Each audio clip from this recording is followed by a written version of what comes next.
There's a new force of nature at hand, stirring all over the world. They are the young people whom, frankly, we have failed, who are angry, who are organized, who are capable of making a difference.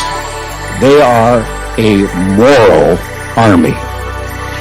And the most important thing that we can do for them is to get the hell out of their way.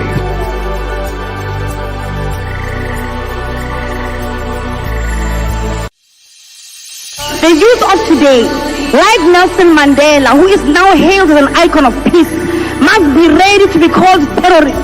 We must be ready to be called criminals. We must be ready to be jailed for crimes we did not commit. We must be ready to be character assassinated like Ida Mtwana, Robert Sobukwe, Ungo Positiro, Steve Biko, Winnie Mandela, and Julius Malema.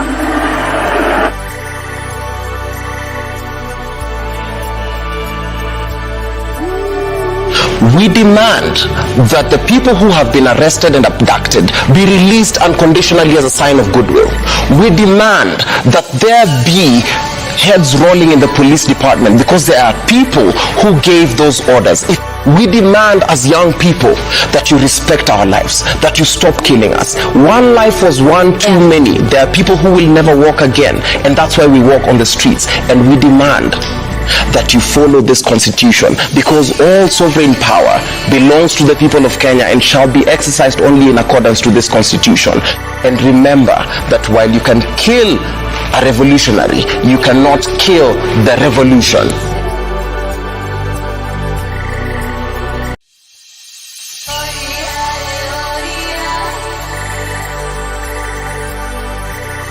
We don't have a country here. We are useless. If it was for us, I would say, let's destroy this country. Watch the bomoka yote. But for our children and grandchildren. And that's why I support them. Let them teach us a lesson. Because we are jokers.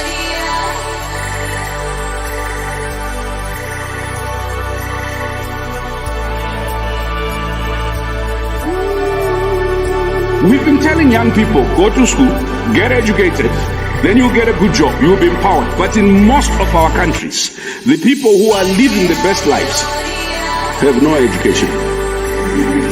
The people who are driving the best cars, no education. We have political cadres now occupying significant positions in government because they are loyal. Some of them are fantastically incompetent, but they are wonderful people. Unfortunately, wonderfulness does not cure the underdevelopment challenge. We have equated having things with being, so that those who have things are considered more human beings.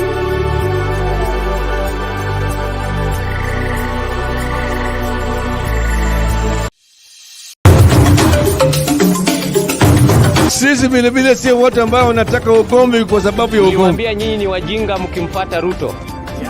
Mkadhani tunawadanganya. Jeti ya Ruto. Hii maisha ya Ruto ni stress na ni stress. Mungu wewe umetukosea.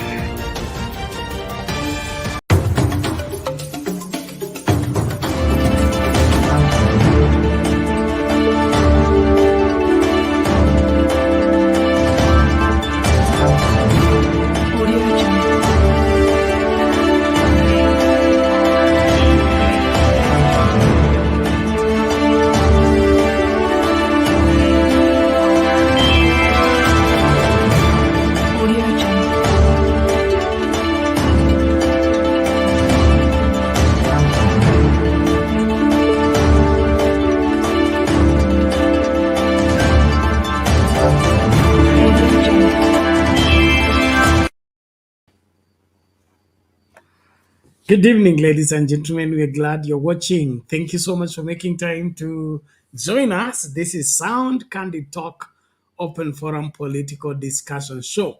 Well, the word on the street, the word in the village, the word in the city, the word everywhere is Kenyans are angry against the William Ruto regime. And their anger is justified because of the shocking revelations that are coming from the Adani deal and other hidden deals that were subsidiary to this airport manenos, and Kenyans cannot stomach it anymore. And therefore, they are united in their anger against William Ruto. And it appears William Ruto will not survive this. Therefore, we are gathering here again to look keenly on the whole matter. The poll question tonight, we are asking, do you think it was a costly mistake to hand over the country to William Ruto? Your yes or no answer is invited on YouTube, Sound Candy Talk, and Sound Candy Talk Live. Thank you for being part and parcel of this great conversation. We'll be looking extensively on the same matter, even as we hear different opinions from different Kenyans around the world on the issue of the selling off of national public assets, all of it in the pretext that William Ruto wants only what is making profit, when actually he's selling these items to himself, pretending to be the foreign company that has proxies who are coming to pretend to be investors when he seems to be the one and only investor. Now, all these are matters that are under scrutiny, and then, of course, some of them are before the courts. And Kenyans are united in their anger about all these. That a country 60 years in after independence, we want to own nothing, have nothing, and let foreigners come and be in charge of our doors. This is unheard of. This is what Moi would have called playing with the sovereignty of our country. I don't know why William Ruto thinks otherwise. Well, I appreciate everybody as we start the conversation. Na kukaribisha makinika tafadhali, karibisha mtu 18 people Sound Candy Talk Live, 22 people Sound Candy Talk. One person on Facebook, TikTok tuko wangapi? Naomba tumakinike 22. Let's be on the forefront. Tafadhali kukaribisha mtu, share your live, share it widely so that you will hear what Kenyans are saying and then apply yourself to the same. And it's bad news. It's bad news that the anger of Kenyans is just at the top of everything, and of all the people you hear, you listen to, you communicate to, every one of them is expressing their disappointment and their anger towards what William Ruto is doing and his administration. I don't know from where you are. I want us to also carry out whatever a sample from all over the country and outside the country. Are you in agreement with what is happening with the country, or you are against it? Thank you as you join. I appreciate every one of you. Link ya kutumia kuingia studio nishaweka kwa comment section. Click on it. Allow StreamYard to configure for you the camera as well as the audio, and then find yourself in this space for us to get talking. Tunim Hamoud 77, thank you for being here. We appreciate you. Green, thank you for arriving. Say Ruto has a spirit of Judas. For 30 pieces of silver, this man will sell Kenya. Very sad. And it appears he's all in the business of selling this country. All these trips have all been nothing but bargains and bargains on how to sell off the assets of this country. And to me, that's very sad, very, very sad that somebody fights so hard and ends up grabbing power and only to get in and begin to offset our assets.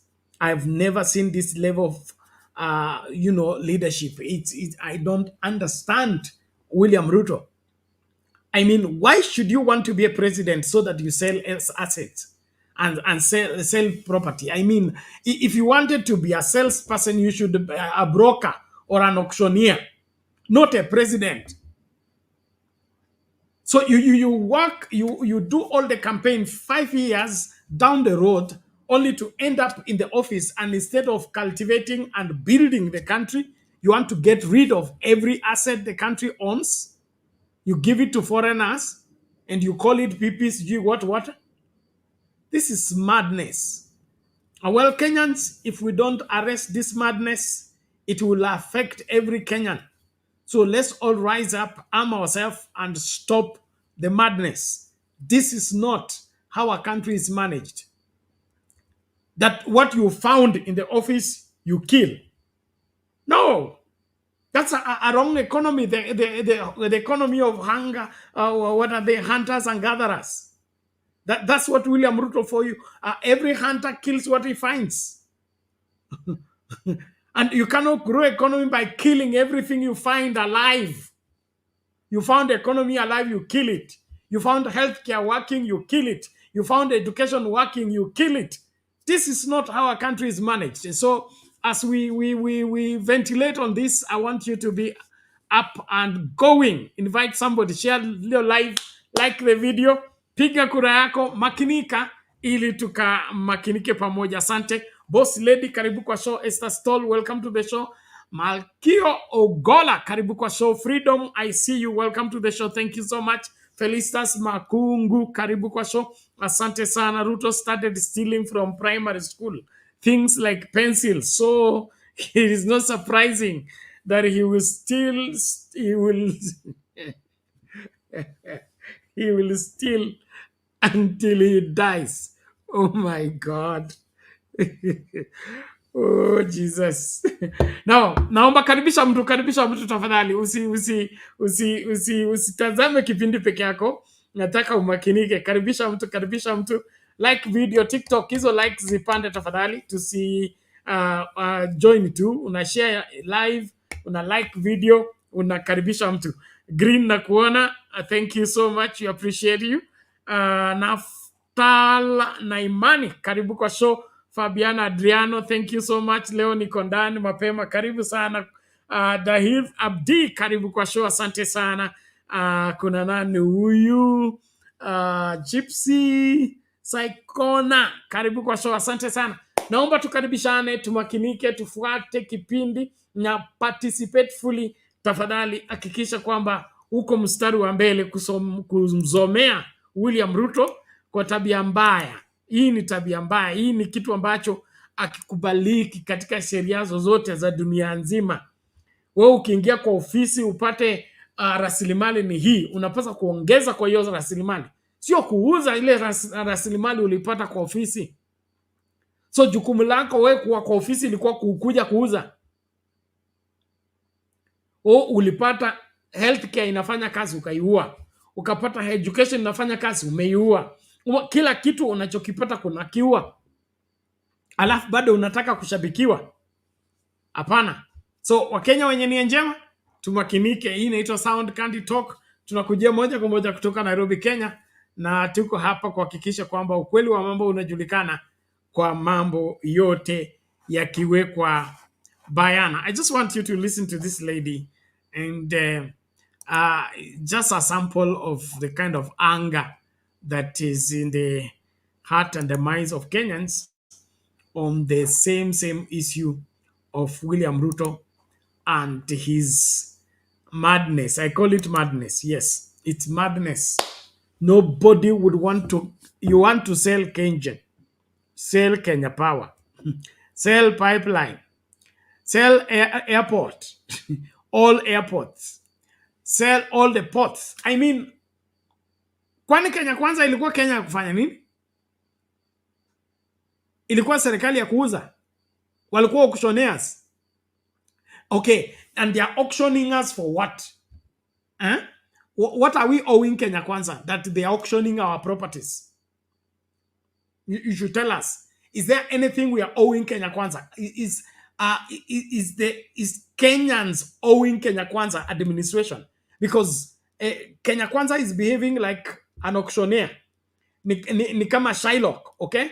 So sisi nataka watuambie ni kipi hiki ambacho tulichukua kutoka kwa Kenya Kwanza tukatumia airport kama collateral, ama tukatumia ports kama collateral, ama tukatumia parastatus kama. They should explain to us what is it that Kenyans are owing Kenya Kwanza. Hapo ndio tuanze, kwa sababu hakuna mtu tuanze kuuza vitu na vitu ambavyo hakujenga kuhusika, ajui vile zilivyojengwa, ajui ni kipi kilifanyika ndio hiyo airport ikajengwa. Like Jomo Kenyatta Airport, it was East Africa Airport. It was built by Kenya, Uganda, and Tanzania. 3 countries built it. Na wewe unataka kuiuza tu? Kwa nini? Kwa sababu unapenda hela. Oh my God. Well, tumia your link, ingia studio. I want you to listen to this lady. It's very, very, very hurting and heartbreaking. Let's just listen to her as we start out, and wale munaingia studio, muingie studio tuongee kwa kina. Masaa ndio hayo. Karibu kila moja. I wasn't going to make this video, but I hate Ruto. I hate him. My heart is quite soft and gentle, but for the first time in my life, I loathe, I detest this man. How has this man spanned the narrative that we are the anarchists, that we are a threat to democracy, and we're replacing democracy with tyranny and dictatorship, as he stands in church on a pulpit, and that church has given him a platform to speak, and there are people clapping for him. At the genesis of these protests, businesses were supporting us until the goons, hired goons by the people in his government, infiltrated this movement.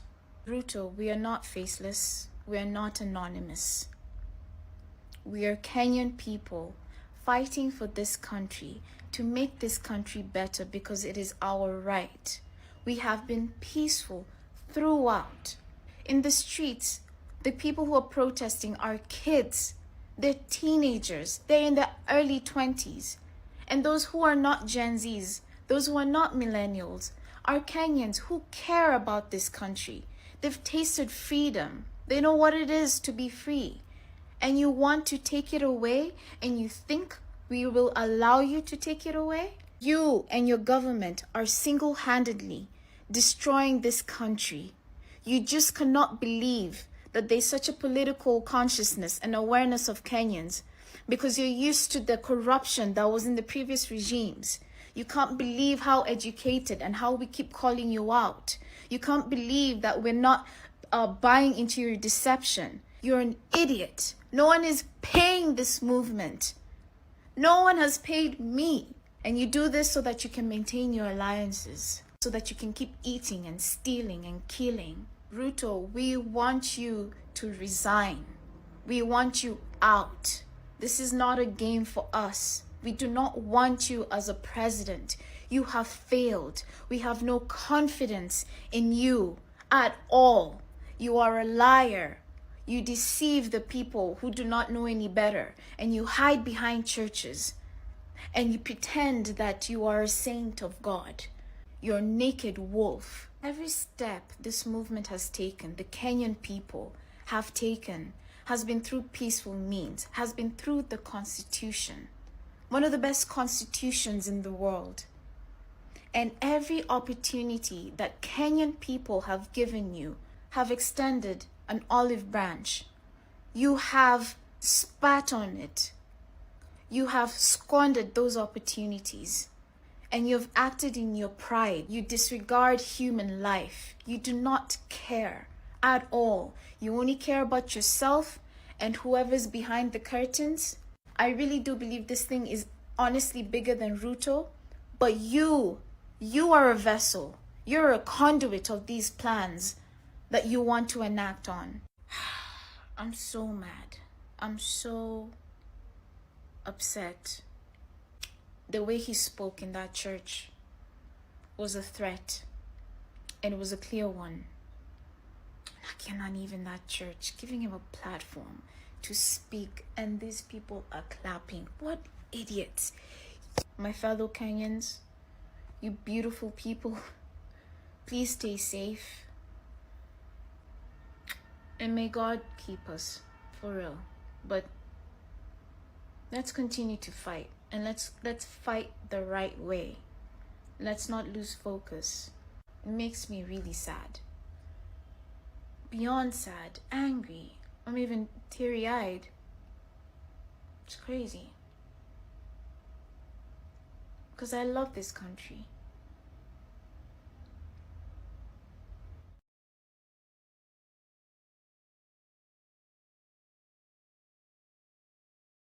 Ameuza airport. Ameuza nani? Ameuza Muhindi.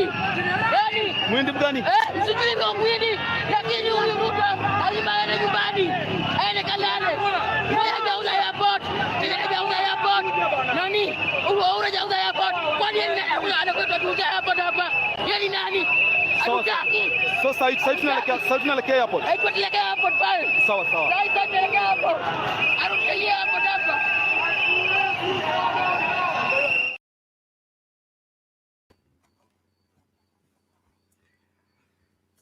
Welcome back, ladies and gentlemen. We're glad you're watching. Thank you so much for keeping at Sound Candid Talk.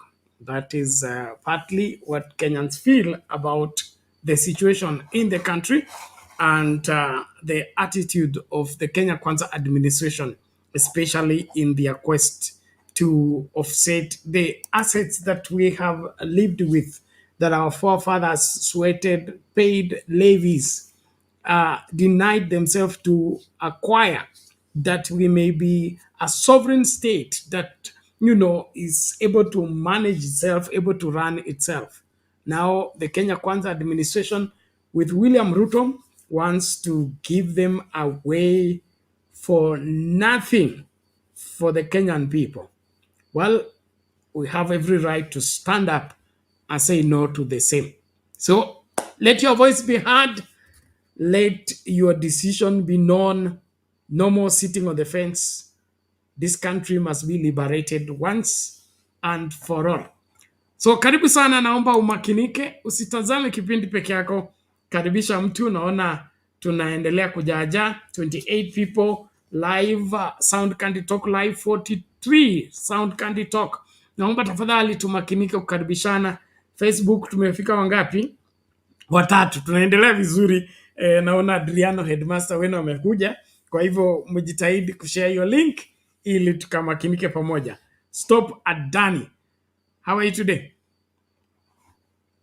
I'm good, Pastor Bernard. How are you? I'm well. Karibu. Asante. Guys, how are you stopping Adani? Hi, bana. This guy, as you anataka, this guy bana. Yani, atuta have a peace of mind, yani, for the next, yani, is one thing after the other one. One thing after, it's a roller coaster. We'll not have a peace of mind, but with this guy, there's no breathing space. He's removing us from one scandal to another one, from one drama to the other one. Yani, hapana. Hata kama ni harakati za kugrab, this is becoming too much now. You know, the other places where they have similar deals, they are being built for brand new airport from scratch. Brand new. Alafu sisi tuko hapa. Kama ya kina Rwanda venye Qatar wanawajengea airport, Ethiopia pia wanajengea airport. Sisi we are yetu ni refurbishment. The airport is being refurbished. Tunafanyia ukarabati.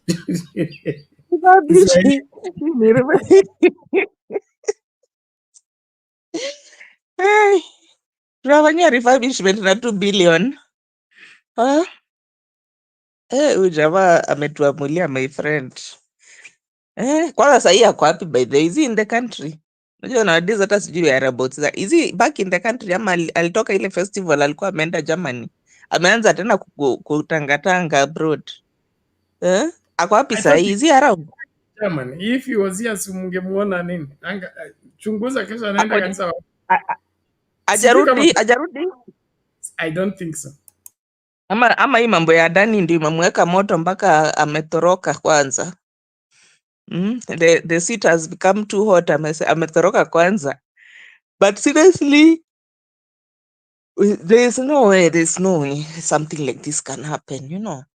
These are not, unajua Zakayo is still living in those era of Moi whereby Moi could do anything. There was no checks and balances. That's the kind of a mind space which he is in.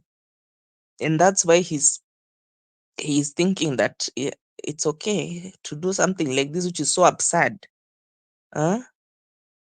This guy will even sell his own mother very soon, bana akiendelea hivi, kwa sababu this it makes no sense, you know. At least unajua hata kama ni wizi, you have to steal in a way which is a bit sophisticated. Ibe kama mtu mwenye ako na PhD, unajua something which at least can be acceptable, unajua sio unaona wengine wanafanywa airport with the same amount of money, brand new airport from scratch, from kununua the land which the airport will be situated to coming up with the land, na mpaka wanaweka hata inaweza weka 5-star hotel hapo hivyo kando for that amount of money. Then unakuja hapo unaanza kutuambia stories za ati JKIA inakuja kufanya refurbishment. Sasa refurbishment si hata taxes zetu zinaweza fanya refurbishment. Do we need an investor surely for refurbishment of JKIA? Me, I don't know. Mambo za Zakayo. Mambo za Zakayo ni kama tu vyenye unaisikia hiyo jina Zakayo. It is really just a disaster. It's really just a disaster. Anyway, we are watching the space to tuone how the issue will go, because you can see that kila mtu, even the political class and the rest, other than his immediate allies, hakuna mtu ana agree na hii kitu, because there's nothing to agree. It's obvious. It's very obvious that this is a scam, and a very big one at that. And these guys that they are not even going to be paying taxes. Watapewa tax exempt status. What is that? And we know the relationship between Zakayo and these Indians, kwa sababu even his hotel, which is called Weston, it's under Indians' names. So we know his relationship with Indians, that he Indians, they are his partners in crime. So it's just bad. It's just bad, and it's not good for this country. And we cannot allow this, that because somebody usurped his way into the high office, into the highest office in the land, now he has taken too many liberties to the extent that he wants to give out our airport of all things. Kwanza, in fact, that is the key airport. Afadhali angepeleka kwa Moi huko, Moi International, hiyo iko Eldoret. Angewapeleka huko waende wafanye hiyo refurbishment huko. Now how can our main key airport, our main key international airport, which we have in Nairobi, in the capital city, it's being taken over by foreigners? Yet we are in need of new airports. Why couldn't they have gone to build another airport instead of coming up with this garbage of coming to refurbish for us? Refurbishment does not need 2 billion. Even if they want to steal, they can still, wangechukua kwanza ama wachukue shamba palingine wajenge something hata kama ni kitu rough. But not interfering with the JKIA. It's even a security risk. And especially with the integrity of this Adani group. It has had issues all over the world, Bangladesh, Australia. They have integrity issues. So are those the kind of people who, and I understand also they are going now into electricity. So unashindwa sasa, they have now moved from airport, now they are getting into electricity. This is not a kiosk. The country is not a kiosk. Whereby unatengeneza hapa, uko na butchery, alafu unafanya photocopy hapa kando unafanya hardware. We cannot have that kind of a scenario. You cannot run the country like a busa den. that unachukua airport unapeana kwa some questionable waindi. Then the same people now you want to ingiza them kwa mambo ya electricity generation. What is that? How, this is why I have to tell you that you have to get professional people to run the country. The country cannot be run by quacks, because this is the kind of thing which you can expect from somebody who has never seen a classroom, from an illiterate person, as much as, and which makes you even question the standards of education in Kenya. Kama this is the kind of a brain which is a PhD material in Kenya. You have to ask yourself, because hata kama ni wizi, you have to steal in a decent manner, not stealing in a manner which cannot even make sense to somebody who's in Form 4. I'm very disappointed. Back to you in the studio. All right, thank you very much for that good start. And kama mtu ni mwizi tu, hata hiyo PhD inaweza kuwa ni ya wizi, so we can't equate it to capability or attainment. And it is sad that we succumb to that kind of system where the people we entrust with the leadership are left to, grab the position without them being, thoroughly vetted and thoroughly convincing the majority of Kenyans that they are capable of starting the country forward. Now, to the issue of selling off our assets and all that, I don't know, because Ruto is the chairman of it's called Security Council.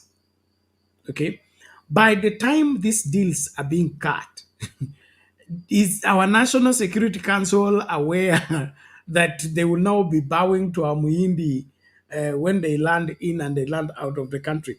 Are they in approval?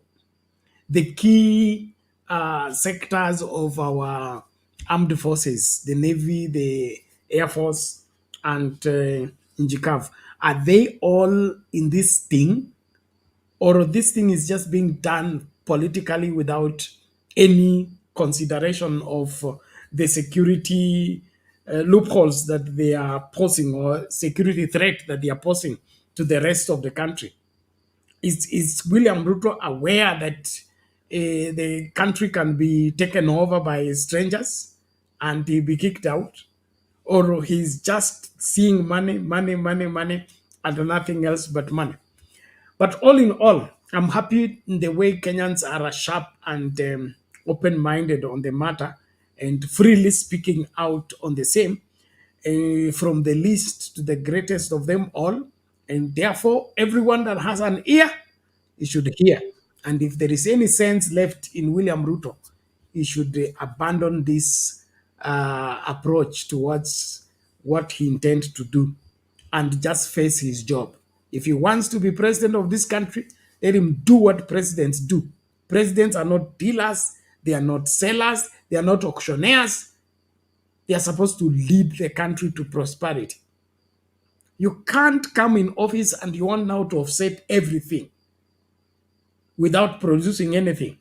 Is there any road William Ruto has in any? Somebody did send me a video of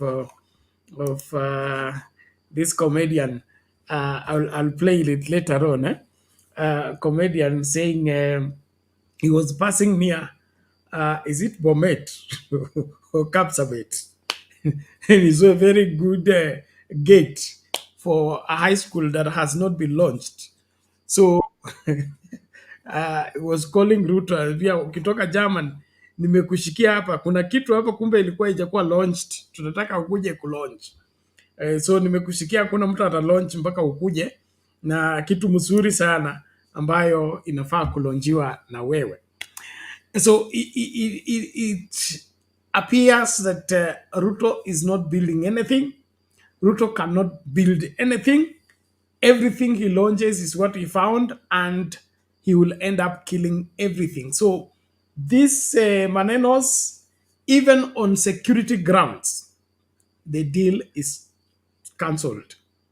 On all other measures of procurement and wherever, protection of public assets, there is no way this deal can go through. Whoever wants to refurbish Jomo Kenyatta, he should refurbish it for Kenyans, by Kenyans, and it remains 100% Kenya-owned, Kenya-controlled. If it's a private airport, William Ruto wants to enter into partnership with Adani and build, he's welcome. We'll sell him land, we will give him moral support, and then we know that there is a Adani private airport. And then there is Jomo Kenyatta International Airport. Those who want to land Jomo Kenyatta will land Jomo Kenyatta. Those who want to do private business in a private manner using private airport, Adani Ruto Company. Then there we can talk. But this one of taking a national resources, a national heritage, you want to hand it over to a stranger, we don't know where he came from. Hakuna kitu kama hiyo. So Wakenya, kaa tayari na usilegee kwa mambo haya. Tunajua we are dealing with people who left their brain somewhere else. But we must stand up and let our voice be heard and refuse to be carried like fools, because sisi sio wajinga. Tunaweza kuwa tutasoma sana, tuna hiyo PhD, lakini sio wajinga vile mpaka tubebwe tu hivi ati mtu amekuja ati mimi nikupatie kandarasi kip na kuona niupatie kandarasi ya kurenovate nyumba yangu halafu unasema unifanyie renovation alafu ukae kwa hiyo nyumba 30 years. Si unataka kunizika Lang'ata? That's what you want. I mean, what renovation takes place 30 years? Wakenya msilale, bado mapambano. Wana Kip, karibu, asante sana kwa kuwahi mapema. Umesema ati unaniona. Kwani unaniona aje? Mimi ndio ile roho. Nilikuwa naona Julia jana. Niliona Julia jana alikuwa anafikiria ni ninja kama mimi. Nikaona shit. Naambia bana, nakuona bana.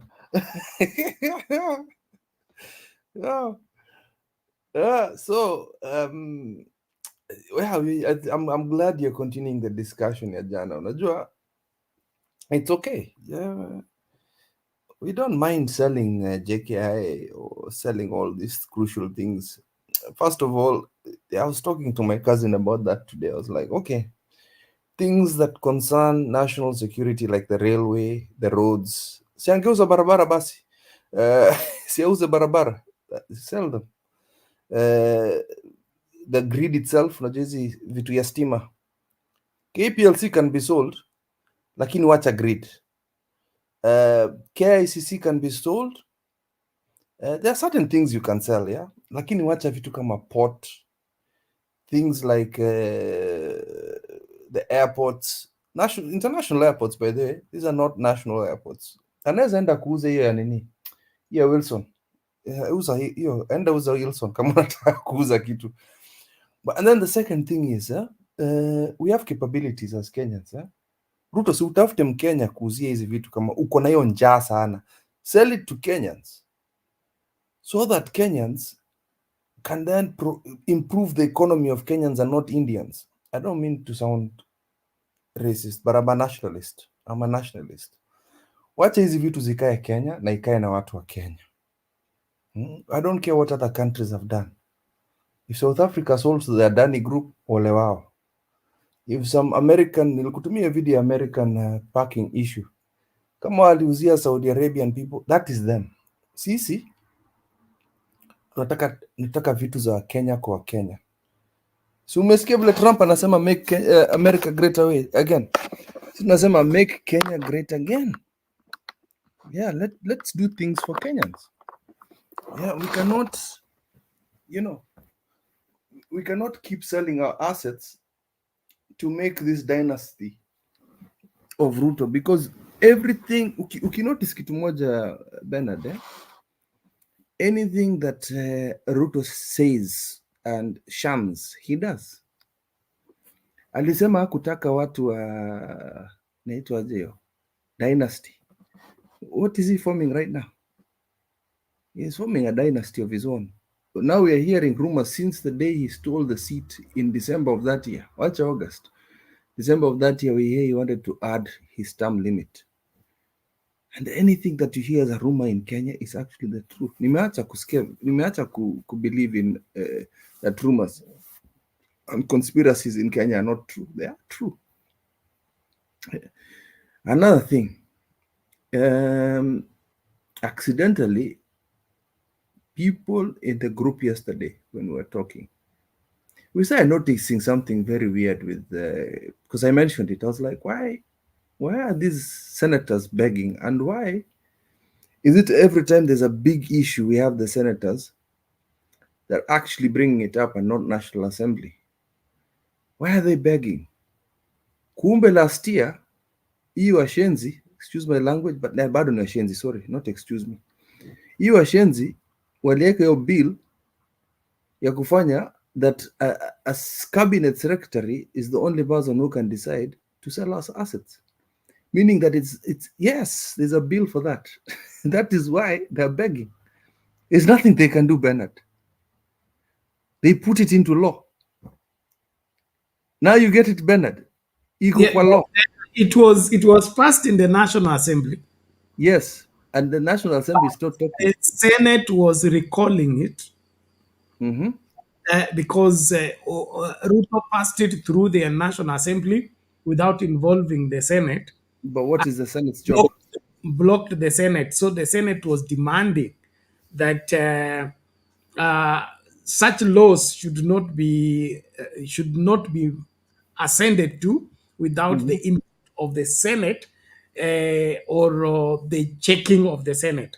And so the Senate found it questionable, but this Ichungwa thing just passed like fire. Yeah, but let me ask you a question. There's also another law. The one is pretending not to sign. The one that was now making it legal again.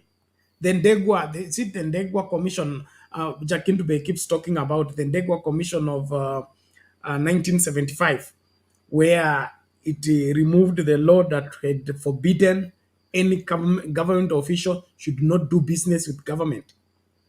They lifted that to open magendo and corruption to come in.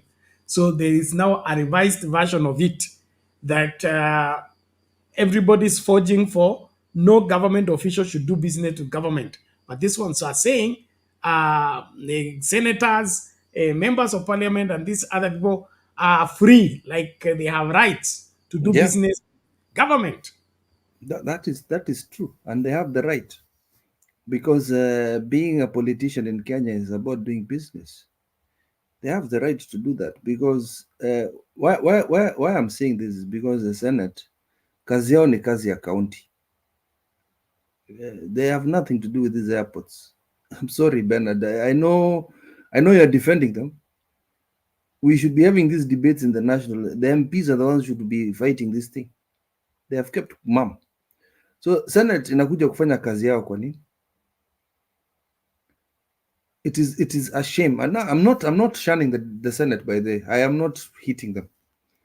I'm just saying, why does it take the Senate to do something for the National Assembly? Why aren't these committees coming in? Because the National Assembly are embarrassed. They're the ones who passed this garbage. Now, the other thing I wanted to say is, hizi vitu za madila, hizi vitu ya kupatiwa mapesa na kila kitu, ukiingia kwa parking lot ya National Assembly, which is both houses, you'll find that the MPs have bigger cars, they probably have bigger properties than the Senate. The only people that the Senate can actually deal with is during impeachment of governors, where mahali watapatiwa hongo kidogo. Let's just be frank here. Let's not mince words. Watapatia governors pesa kidogo. Governors watapatia pesa yao ya hongo ndio wasitolewe. Now you're beginning to see why we don't have very many governors being impeached. It is absolutely that. Yeah. So you see, they have no bone in the fight. They are fighting something that they cannot do anything about. Actually, they should be protecting. I want to hear him shouting more about corrupt governors, inappropriation of county funds. I'll have to watch a National Assembly wakuje to explain to us how Adani Group is buying assets in Kenya. I hear there's also which other asset these guys have taken. There's an asset that they've taken by the Adani Group. It's not the first one they've taken from Kenya. Adani Group is a beast in its own, and they are bankrupt. They are losing money. They've destroyed very many airports in India. South Africa is suffering right now because of them. So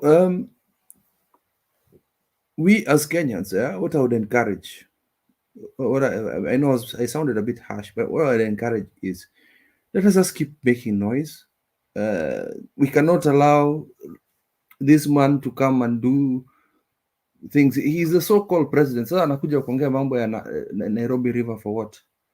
I did not see the purposes of the whole so-called president playing flower girl to the governor of Nairobi. Na ni kazi ya governor. Yeah. Maybe anaweza inviteo sele imefanywa kazi na inviteo na Sakaja kwanza muombe tafadhali mtukufu rais kuja utuone tukifungua hii project, and then he says I'm too busy, you know, I have national issues to deal with. Lakini mtu anakimbia mpaka Germany anakuja kutufanya tukuje tupanguze matako ya wazungu. Sasa hiyo, that is the kind of thing that Ruto is coming to Germany to do. We have very many engineers in Kenya. I was speaking to a boy who was trying to leave Kenya. He's a software engineer, and he's coming to Switzerland to do. He is telling me he's looking for a visa. Atafute kazi ya nursing home. Imagine, a whole software engineer, and he's asking me how I can help. And this is a Gen Z. But I just had to advise him. Nikamwambia hapana, afadhali. The grass is not always greener the way you think. Yeah. If I had when I was younger, if I had a senior relative like Mama Selina, naweza kuja kusaidiwa. You know, you have somebody senior there to help you. Maisha hapa ni ngumu sana. I'm telling you, my friends, hapa there's a lot of racism. Kwanza imekuwa worse after COVID.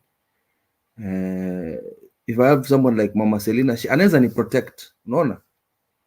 So I was telling the boy, you can't just come here in these countries by yourself and you think you're going to succeed. You won't. You'll die of depression. You'll die of stress. In America, people work almost 3 jobs. If they're coming kufanya kazi ya mkono, if they're not coming with aspirations ya kufanya kazi kama ya nini, professionals, you know. So Adani Group. So I encourage Kenyans, let's make noise. Let's continue making noise. Hata kama ni the little noise. The more, the surprising thing is when these civil servants refuse to come to the streets with us. Sasa wanaanza kuona kwamba imeanza kuwagonga. Yeah, Ruto ameanza kuwagonga. Ruto ameingia mfuko yao. Ndio unaona sasa wanaanza kutoka huko nje. A few years ago, watu wa Moi University walikuwa wanaongea kitu ya ile mambo ya mtu yetu, wakaweka mwizi yao. Now Moi Universities, all the funds have been depleted na mtu yao. Now they want the rest of the university caucus to go and strike with them. What are you talking about? Weenda ngangana na hiyo mtu yenu. Mshahara yenu inakulwa kila siku, every year. Mshahara inakulwa, all the funds that are supposed to be sent from the national government inakulwa, ile pesa ya school fees inakulwa. The universities are not expanding, and we talked about it, the education system the other day, Bennett, whereby the population is growing bigger and bigger, yet we have less and less schools. What are universities? That I don't care about universities. I care more about colleges, like technical colleges. Yeah, we need more of those. We need more high schools. We need more primary schools. We need more of these institutes where we can grow our children next to my neighborhood. If I live in Buruburu and we have a very large population, staki mtoto yangu inabidi kukue at most 10 minutes or 15 minutes walk from ile shule yake iko hapo. And all schools should have perfect TSC teachers should be more, and they should all be equal. We have to have correct. Then we start talking about elective seats. Yeah, it doesn't matter. The problem is mtu akisema kwamba sisi tuko na county mingi, that is fine. We have more counties because us as a society, we are not the same as Americans. We are not the same as all those people. I don't even care if we have even more elective seats. The problem is the people we elect as Kenyans are not there to serve us. They are there for their own interests. Kwanza nilikuwa nataka hata tuongeze vitu kama unajua in America and in some countries here in Europe kuna kwanga kitu inaitwa district attorney, where you elect a district attorney. Then we should have county attorney, na hiyo kazi yake ni cases za county.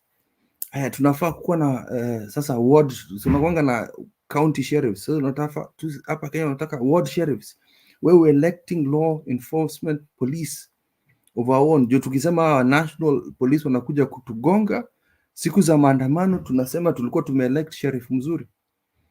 Yeah? And the sheriff can protect us from the county level or the ward level, where we're electing people that are helping us.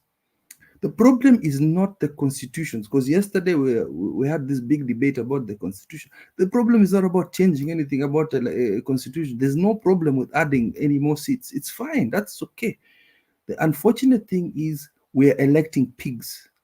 The voice of the many is not being heard by the few corrupt idiots that we have there. And this is all dogs that have been protecting and breeding idiots like Ruto since since independence. Mwizi mmoja anatoka anaeka mwizi mwenzake after that. Ruto alikuwa ni mtu wa biot kabisa. Because I don't want to say Moi. Hiyo ni mjinga ya biot. Naomba ulinde sir. Continue. Naona masini wamekuja sasa hivi. Acha ni correct. Na utafute Stone PK. Ili kipindi kitaendelea. Now I agree with you, but in Kenya our main problem is not lack of constitution. It is putting stumbling block to the free function of the constitution. You're talking about the Senate and the National Assembly. Constitutionally, the Senate is supposed to be the upper house. The upper house meaning it's supposed to keep in check the National Assembly. No, Bernard, you're thinking about American. No, it's not American. No, it is that is how it's supposed to be. It is Duale and Murkomen that championed the curtailing of the assembly, whatever the Senate, in the first year of the Uhuru Ruto were the first people for the implementation of this new constitution. And that is the first time when the governors were elected, senators were elected, women rep and all that. And when now it came to actualization, there are things that they wanted to pass that needed to be in both houses or both houses to come together and ventilate on it, which they were afraid that they will be exposed. So what happened? Since it was easy to control the National Assembly using the big mouth of Duale and group, what happened? They curtailed the Senate. The Senate is supposed to check everything, not just the counties. And of course, it exists majorly because of the county, but not absolutely because of the county. Because according to the Constitution, only the Senate can impeach the president. Okay? That is, try the president when he's impeached by the National Assembly. The National Assembly only recommends. Then the Senate is the one supposed to take him to task, to defend himself, and then debate and then vote. So naturally, the Senate is supposed to be higher than the National Assembly, then of course they are all representatives. They are elected to represent the people. So anything that touches on the people, both the Senate and the National Assembly plus the County Assembly are supposed to speak for the people, in defense of the people, including this national asset selling. So we shouldn't say that the Senate should not or the National Assembly should not. Every Kenyan should be up in arms when their national resources are being taken by strangers without their consent. And the really issue is without our consent. Have we ever complained about National Jomo Kenyatta International Airport? The only thing that has been a problem at Jomo Kenyatta International Airport is KQ. Kenya Airways is the one that makes losses. We have never had a problem with Jomo Kenyatta International Airport. They made a profit last year. The first leakages that were brought by Murkomen and team. But Jomo Kenyatta and whatever airport authority, Jomo Kenyatta International Airport, as an airport, as an institution, have we ever bailed it out? They made a profit. They made a profit. They make profit always. It is KQ that makes losses. But by the how they... Bernard, sorry, Bernard. Did you know that they're buying the whole of KAA? That means all airports, my friend. Yes, Kenya Airport Authority. That's what's being bought. That includes all the assets that belong to all the airports in the country. Adani should be arrested. That means ila Mombasa inaenda, ila Kisumu inaenda, ila Eldoret inaenda, yote. My friend, bunakimbia tu ya Nairobi hapa Jomo Kenyatta. Do you know how vital one for Eldoret is? Ile maua yote tunachukuanga huko nje. My friend. That deal must be thwarted. Ruto and team must go. Let's bring in Mama as we continue to weigh on the matters at hand. Karibu mami, habari ya leo? Kama sana Bernard, nimeingia tu mkikuwa katikati na keep long time. Long time mama, long na time. Usisahau we ni warrior. Mi nasikia saa ingine unasema mambo ingine nikasema I should remind you you are a real warrior. So don't jump to things that it doesn't belong to you. Thank you. So I mean Moran. Yes, you nothing will take away from your blood, eh? It is raining in your vein. I hear you. Nimekusikia kabisa. Yeah. So every time you talk with people, don't mention that name again. You are that name. So yes. Morale cannot be a coward, and morale cannot do wherever it is going on. Okay, thank you. Penat, nilisikia jana Senate ikiongea na nimesikia Kipa akiongea mambo ya Senate. Nasikia mambo ya Airways, JKIA. Naona nasikia munatacha ya Kisumu Eldoret. But by the way, Chirchir, the first day he was grilled, niliona he was thinking it was a joke. But after Cherargei, Sufuna, the three young men that they were so tough there, Onyonga, actually there are almost 4 senators, Bernard. And then Kakubali, and I like the way Sufuna say, we want to swear him in to appreciate for what he will say today, because that is a covenant. Abati ya ile ya Ruto ya kupatiwa kuwa CS, they wanted a new one, and I think he knew it was serious. So wakati asubuhi walianza kutevel some information, the good news, na nilisikia jana kina Kibu akiongea jioni ya kwamba Chirchir alisema vile tulikataa finance bill, niliona kama ako hiyo njia ya kusema well, Wakenya wakikataa, alafu nikasikia baadaye wengine wanasema Wakenya wakikataa Adani atatupeleka kotini tumulipe, na nikasikia watu wakisema na kama inalipwa italipwa Sakayo, Makurmen and others. So KKIA Adani kukuja kupatiwa 30 years. Na sasa nasikia Kipa anasema hata wafanyikazi hata kila kitu ilienda. So the best, and nikasikia kijana moja, I was so happy about that boy. I don't know where you will get that clip. JNC alisema well, we don't need even the airport. Hata hatuna haja. Kwa hivyo Adani achukue hiyo airport akunje aende nayo India. Atuachie Nairobi tulete Wilson Airport. Sababu kijana alisema business must continue. I like him Pena. Alisema we Kenyans, we don't care, we don't even need it. So now kwa sababu umenunua, you go to the shop Pena, you buy things and go with it. So that young man was so good. I like him. He say, as Kenyans, hata hatuna shida and we don't need it. So Adani kunja airport yako peleka India. Alafu na sisi tuchukue Wilson Airport Pena tuilete hapo. And I was like, wow. So Kenyans know what is their right. And still I can say that.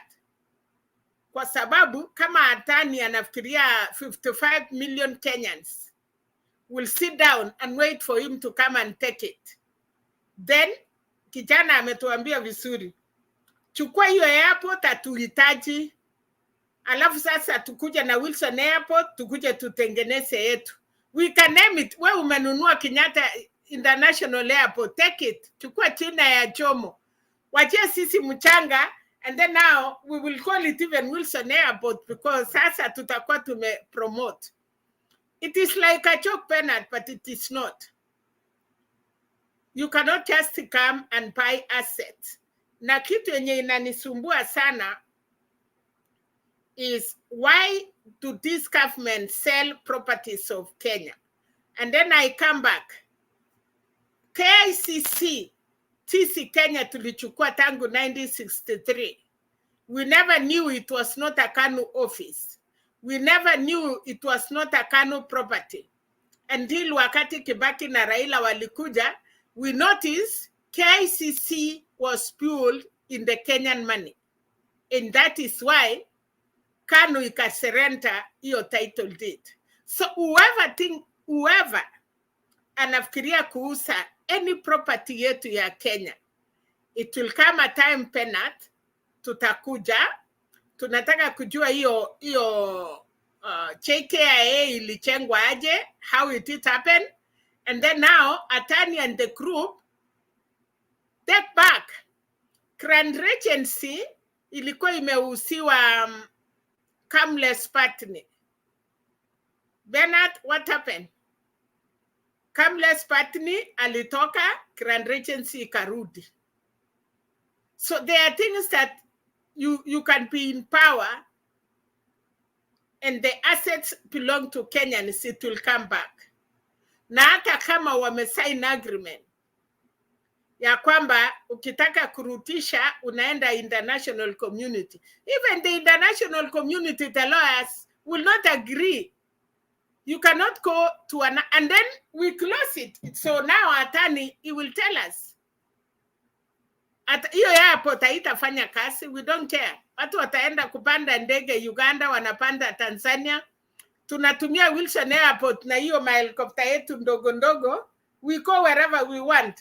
We will use the buses kwenda Uganda ama Tanzania kukete international flight. While Adani amekunja yake amepeleka India. So there are things that we cannot play with it. And this government is only 5 years. I was happy the way Churchill was handled with the Senate.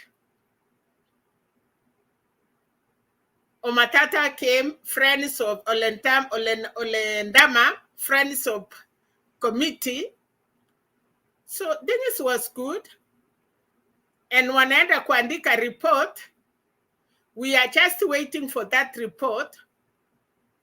The only thing I was worried is I see some people saying tumetoka UTA. So kama munatoka UTA, then that is very nice. Tunafunga kila kitu, Bernard. There will be no more UTA. Na Adani alisign contract na UTA. And I see Milima Kenya wanasema they have already left it. So we are happy because Adani, he will get nobody. Kwa sababu najua keep na watu yake ni wa URP. So we don't have something called UDA, wheelbarrow. So Mr. Adani, I think you have to make yourself clear. You have to name the individuals, not the country. Kwa sababu kama chama inaitwa UDA tunafunga pia, tunapeleka sijui, hiyo pena sijui tutapeleka wapi kwa sababu ya hapo tunaenda naye India. Sasa Mount Kenya naona Waikuru, naona group na Kiunjuri, a lot of people they are living. So I wanted to know wakitoka wanakunja tutaionea wapi? Hiyo naye tunaionea kwa wheelbarrow ama tutaionea where? Because I know UDA iko kwa yetu yao. Mimi nina Kenya na sisi tulitoka mapema. So we don't have that problem. And that is it, Bernard. But we are jumping to other things. What happened with the children? Wale wanafunzi ya shule. Because these people wanataify things every day, Bernard. So watoto walipatikana ama walikuwa na wasasi wao. The 9 they are saying walipoteza maisha is that 20, I don't know. So our country tuko na shida. And I think kitu inaweza kutuunite, Bernard, ni umoja. Haijalishi vile tutatusiana, haijalishi vile tunaona watu wengine. Like now, if anybody talks look like ODM, people are against them. People shout them down. Somebody even akiwa na some points. Naona wengine jana walikuwa na karibu wanaambiwa wewe ni wewe ni ODM, you don't have to say anything. But please, the more you accuse, the more you see others, look others down. We need that peace. Hakuna nchi pena tutaikomboa hata tukifanya nini when we were divided. Now for those people who are really strong and they want our country, mungeonea story ya TNC. Wakati watu wengine waliingilia ndani pena, that thing collapsed. So they should even know again, hii kukuja mtu akue na rosafi, it delegate his time to come to this show. And then over certain penat, somebody was trying to say something and everybody was shouting him. I feel I did not attend the show yesterday, but I was listening. I do listen every day. And that is why I was telling Kip, sometime, my brother, my son, you are the real warrior. And that is why the Somoes, Kimyoles, they tell Musungu not to come to our country. And I think you carry that blood. So, Bernard, tunasikizwa na watu wengi. ODM imechieleza. And ODM kama inakuwa ni mtu kama Lala ama mwingine ndio amefalishwa hiyo nguo ya ODM. Na amekuja hapa na mumekuwa na yeye the longest time. And then when somebody want to speak, surely. There was that guy yesterday, I don't know the name, I forget. He was with us. But the questions he was trying to say, nobody want to listen. And it was genuine question, Pennant. They were very genuine. But because the name looked like ODM, they don't want to hear. But the good thing is, you don't want to hear that name, Now tell us these ones they are moving. Where are they going? Thank you. Me, I'm Okay. Bernard, I love this show. I will not shy when things are not right. And when you come to this show and you want to shut down others, I think that is not right. But we watch. Kenya is for us all. Na kama inauzwa, itauzwa tu. Na kama itabaki tu, because Bernard, your brother give out the sword. Hatukuiba hiyo sword, tuliiba kura, yes. Tuliiba tena sword. You gave it to us. Sawa mami. Tosha. Ujumbe umefika, asante. Naomba hivi tumakinike kila mmoja kukaribishana. Thank you mami for bringing that up, and from the last time I checked, ODM is a national political party, duly registered in this country, and people are members of ODM by choice, and people can leave ODM by choice. So there is no crime being an ODM or associating with ODM. I'm a life member of ODM, and I'm not planning to move anywhere. And anybody who has a problem with ODM, I can show you the direction to Orange House. We have several offices. There is the Capitol Hill one for Baba himself, and then there is the one for Azimio. Then there is the one wherever in the Orange House. And we now have an acting party leader, Anyang' Nyong, the professor himself. So if you have any issue with ODM, our office, we will have a new one with Nyang'Nyong in Kisumu. Our office is very effective. We have a very able Secretary General who can take on anybody anytime. So there is nothing wrong with being with ODM, and ODM is valid. Any person who has a problem with ODM is his personal problem, and sijaona mahali popote ODM inalazimisha watu kukaa kwa ODM ama kulazimisha watu wasitoke ODM. Kila mtu anakaanga ODM kwa kupenda, na yule anataka kutoka anatoka kwa kupenda. So tusilaumiane. Pili, masuala yanayoharibika katika nchi hii hajasababishwa na ODM. Okay? Tuambiane ukweli. Uongozi mbaya wa nchi hii unatoka mbali, na unatokana na sisi kutokubali kuacha sheria ifanye kazi ipasavyo. So let's not look for who to blame. Let's focus on what we need to do, and that is rescue our country. And we rescue our country by insisting on the rule of law. I believe it is important that we keep in the center of what the law provides majorly. Then secondly, on where the blame lies. Right now, we are discussing the shady deals of Kenya Kwanza administration in selling off our assets. That is the major problem. And then Mama also brought up that, reminding us about the issue of the Russia Hill Academy, where the children were lost. There was a demo being planned by parents. They were traveling to Nyeri. So I don't know whether it took place or is going to take place. And then the updates are not forthcoming, except for the private investigators. And some of those private investigators, the information they give, we must counter check first before we share it, because it's a risk. But all that is happening in this country, it's all on bad leadership, and that bad leadership is by us relaxing the law.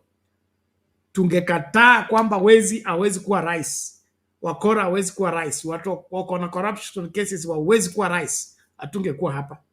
Lakini kwa sababu tulifika mahali tukaona hii sheria ina apply, lakini it does not apply to this one, it applies to this one, it does not apply to this one. Look at the mess we are in. Reverend Lala, you can come in and give your views. Keep wewe ndio utakuwa chairman. Mimi masaa yangu yameisha. Nikuwe chairman aje bana mzee? Tafuta mwenyekiti mwingine, mkalie kiti nyinyi wenyewe. Mimi sitishwa chama hiki. Mtu anaweza kuwa party leader. I have to go now. Next week, man. Big boss. No. Find me Stony PK because I'll do that. I will leave in maybe 30 or so minutes. Yeah, Reverend me too. Lambe, karibu. Asante Bernard, asante Kip, asante mama wetu, mama Selina na wenzetu ambao mnanisikiza. Amjambo. Nitaanza na story moja ambayo pengine mmesikia. Kulikuwa zamani za kale kulikuwa na mfalme. Na huyu mfalme alikuwa na reign yake siku zile ambazo hakukuwa na looking mirrors, hizo mirrors za kujiangalia, hawakuwa na mirrors. Sasa huyu mfalme alikuwa anapenda kuambia watu ni very ugly, usilete huyu mtu hapa, is very ugly, everybody was ugly, and so he would laugh at people, and then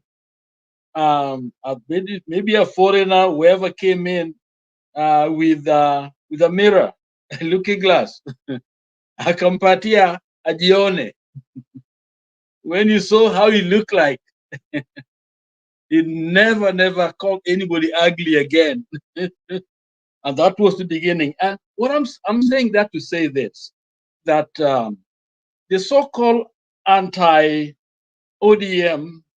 anti, anything else, demonizing other people, they themselves, I wonder where they've been. I wonder if they voted for Baba at all, or they're looking for power and waiting for somebody to do the job, and then they come and push you aside. Because this idea of anti-ODM and the rest of it is not really genuine as I look at it. Well, there's some people who are genuine. They look at it as betrayal, but majority of the people, I believe, have other interests. Because if there's a genuine interest, yes, you can have disagreements. You may disagree with somebody, but you look at the bigger picture. Okay. And so when we see people claiming to be holier than others, that they are like the one who are fighting, where were they when those young people are being killed during ODM Mandamano? Okay. A lot of people saw this and they were fighting. And where were they? Did they register their name? Did we know them on the street? Or were there those who are saboteurs who are there? Sometimes people love Mandamano.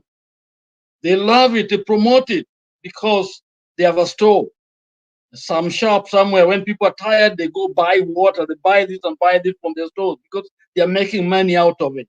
So we have to critique, these people who claim to be holier, the ones that are real fighters for freedom. They're the ones who have the answers.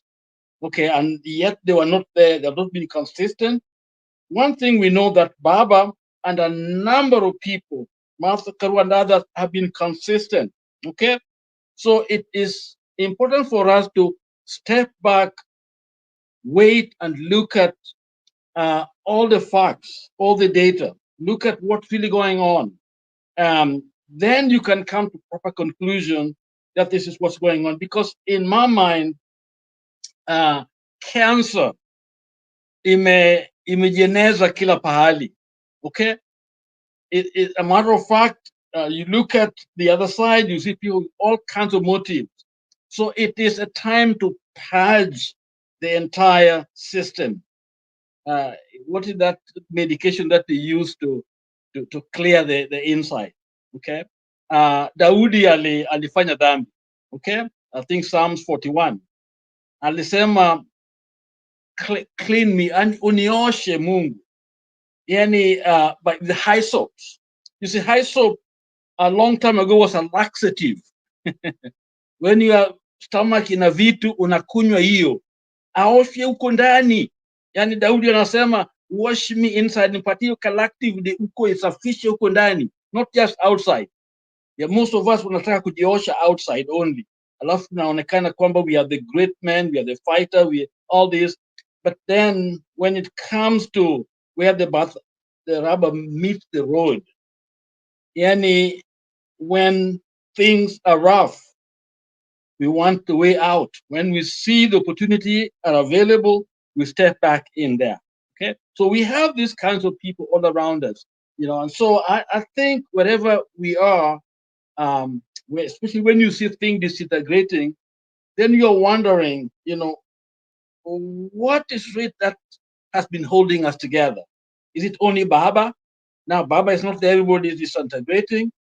Okay, so it is important for us to go back to the drawing board and ask ourselves, are we really genuine we want to combine G8? Because things are bad, because you can't look back at where we are. Things are falling apart systematically, step by step, piece by piece.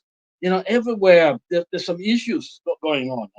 And the saddest thing is that the unity of the people, when we thought fight against bad governance would pull us all together.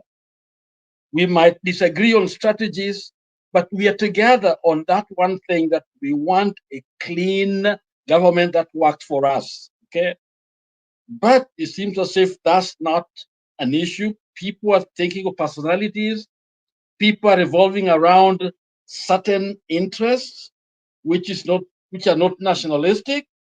And people anti-ODM. And so you wonder, what is it that this anti-ODM is? Okay, because yes, there are people with issues here and there in all the parties, but ODM has been the most consistent party in the nation. If there's a problem, it can be handled. But for people who are not even ODM, never voted for it, didn't want it, all of a sudden now they are the ones that are holier, they are the king telling everybody it's ugly. I think that's the mistake that we are making here. So let us rally around bad governance. Adani cannot be allowed to win, okay? But even Adani is not the issue. Adani is not the problem. Adani is a secondary problem. I know everybody's calling Adani, calling him name. No, it's the Kenyans who are looking for those bad guys. Because if Adani is not there, another Adani will come in. If we let the system stay, there's nothing will change. Adani will be gone, another Adani is coming. Look at what happened. Ruto alitupatia some promises, akadanganya about GNCs, and what has changed? Nothing. They're still doing the same thing, lying to us, window dressing, making us feel like there are changes, yet the core of his leadership still stayed the same. Okay, the same people are the same, still there. We go to parliament listening to the same group. What do we expect? Yes, we might stop the airport, but then what else has gone on? We don't know. This is actually by God's grace that we learned about the airport. We may not have known till too late. But right now it is early enough. God has opened our eyes to see it early enough to stop it. There's nothing like letting him stay with it. Let's stop it. For Kenyans who are in Kenya, okay, some of us, we are outside. And the reason why we are outside here is simple. Sheria inafanya kazi. Sheria inafanya kazi. Naishi Ohio. Wakati huu tuna shida. Shida yetu ni Trump alisema tunakula foreigners, Asians, Haiti, watu kutoka Haiti, na tunakula umbwa zao. Naona. Lakini the law will not allow such racists, bigots and others to win, because with all these problems, there is something you can go to court, you can actually stand on something and somebody will listen to you. But in Kenya, court, you don't go with the law, you go with money or Ruto. Okay, that's what wins. If they are known to you, the law is on your side. Okay, so we have a problem and we can stop it. And the first one is this airport should not go, period. Because even if it was we needed to upgrade it. Things are done in secret, and these are public properties, public assets. Zinauzwa private. We don't know. People are meeting in Dubai, signing with private companies and transferring assets to the nation. I don't care whether it's a genuine, legitimate, but it's not legal. Clearly, something is wrong there, and that has to stop. And even if it has to go on, that thing has to be scrapped for something new, open, transparent, bidders bidding for whatever it is, and Kenyans are able to vote and weigh in on it. That's how it is done, and we do it here. That's everywhere in the world. Any free democratic country, make sure that all is open, transparent. Even private companies, Google right now cannot just come out and say, buying another company without Congress authorizing it, because they're looking at it as a national issue. Because when somebody has a lot of power, I live in a town where Rockefeller was born. Where I am, his home is a few miles, just 1 or 2 miles away. Okay, where he had all the Standard Oil was here. The man had the wealth, the richest man on earth. Congress said, you know what? One man cannot have all this power. And they came in and broke up this company. You had to sell it to different entities. So we have ASO or whatever, Shell and others. All this used to be called Standard Oil. So even private companies don't just merge and sell and without, there's a body that regulates that.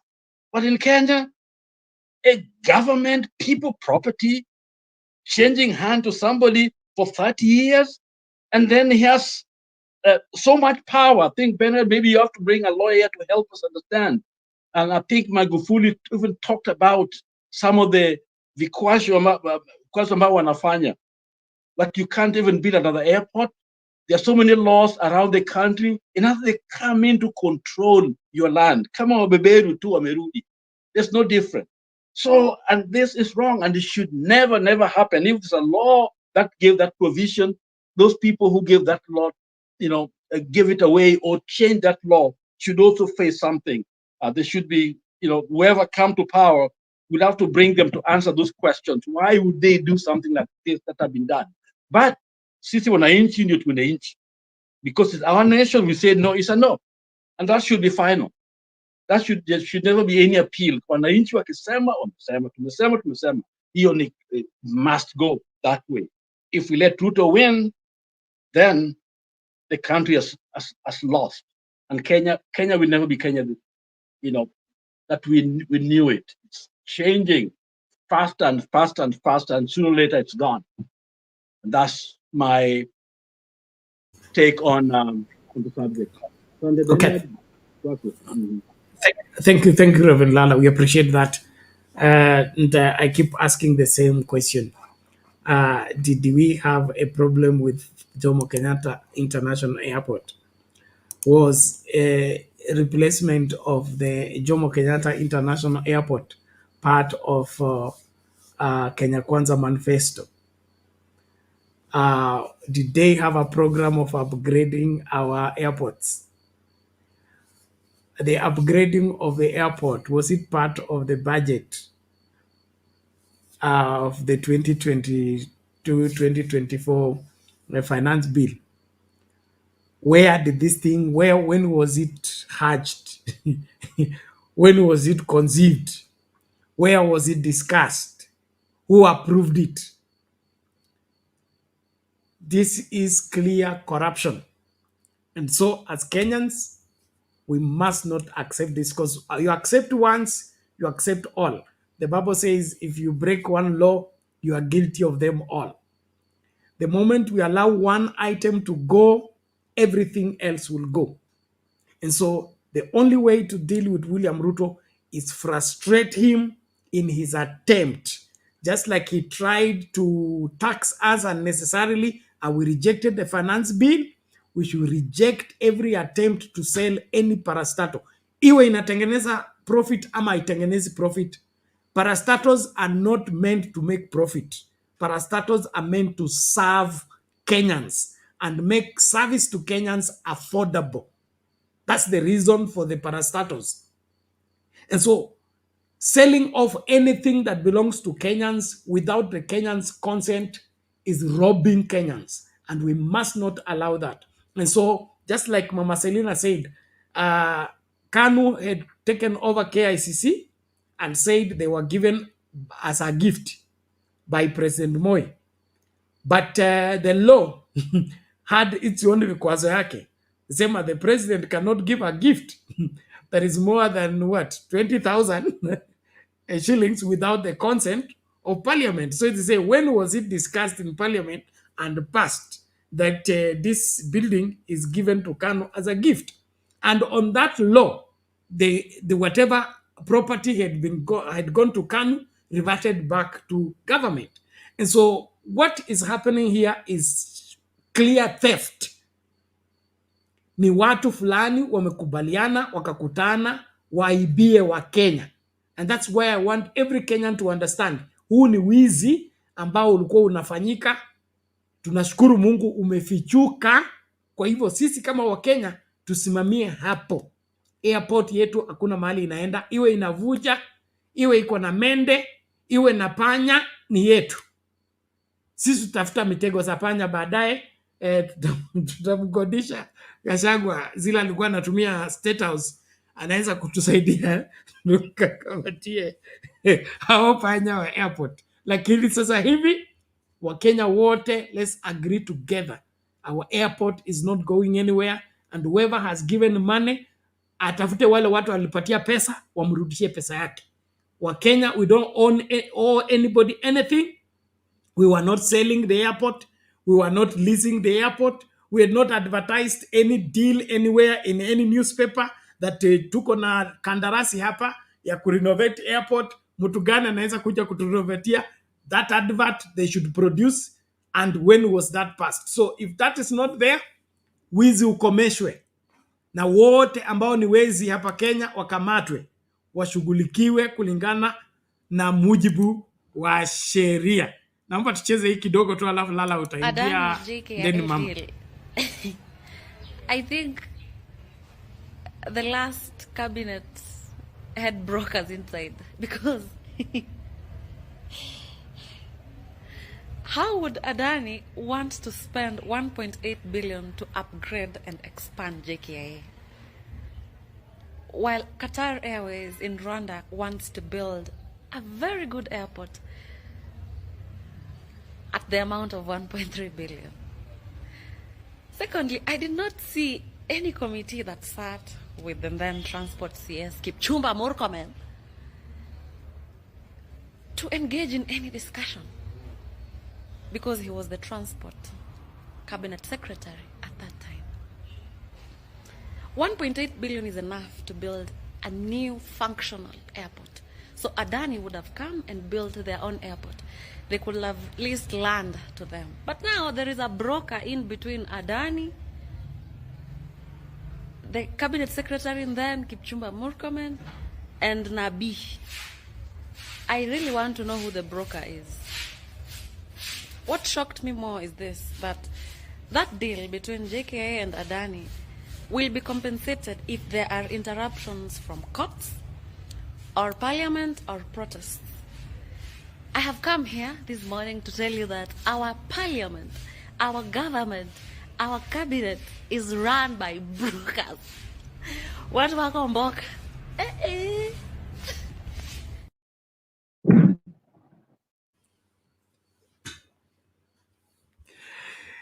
Haya basi, mambo ni kama hayo. Reverend Lalo, ulikuwa unasemaje?